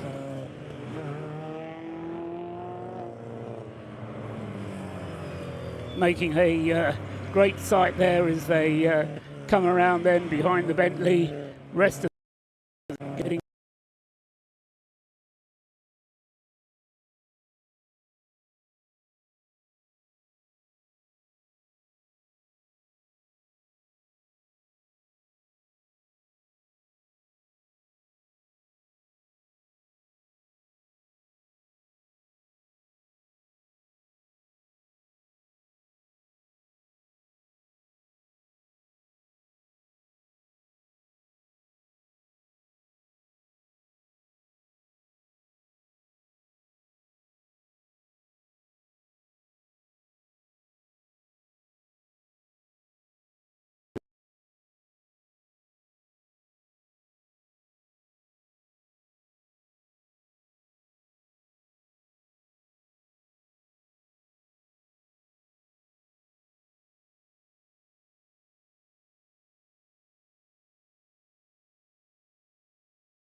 the Clapham North MOT car with George Grant, former class winner, of course. So lots to prove from both of those as they head up into Rocket, out of Rocket, through Peel, down the hill, then sharp left onto the Tom Price straight. Safety car leading them round at a very gentle pace.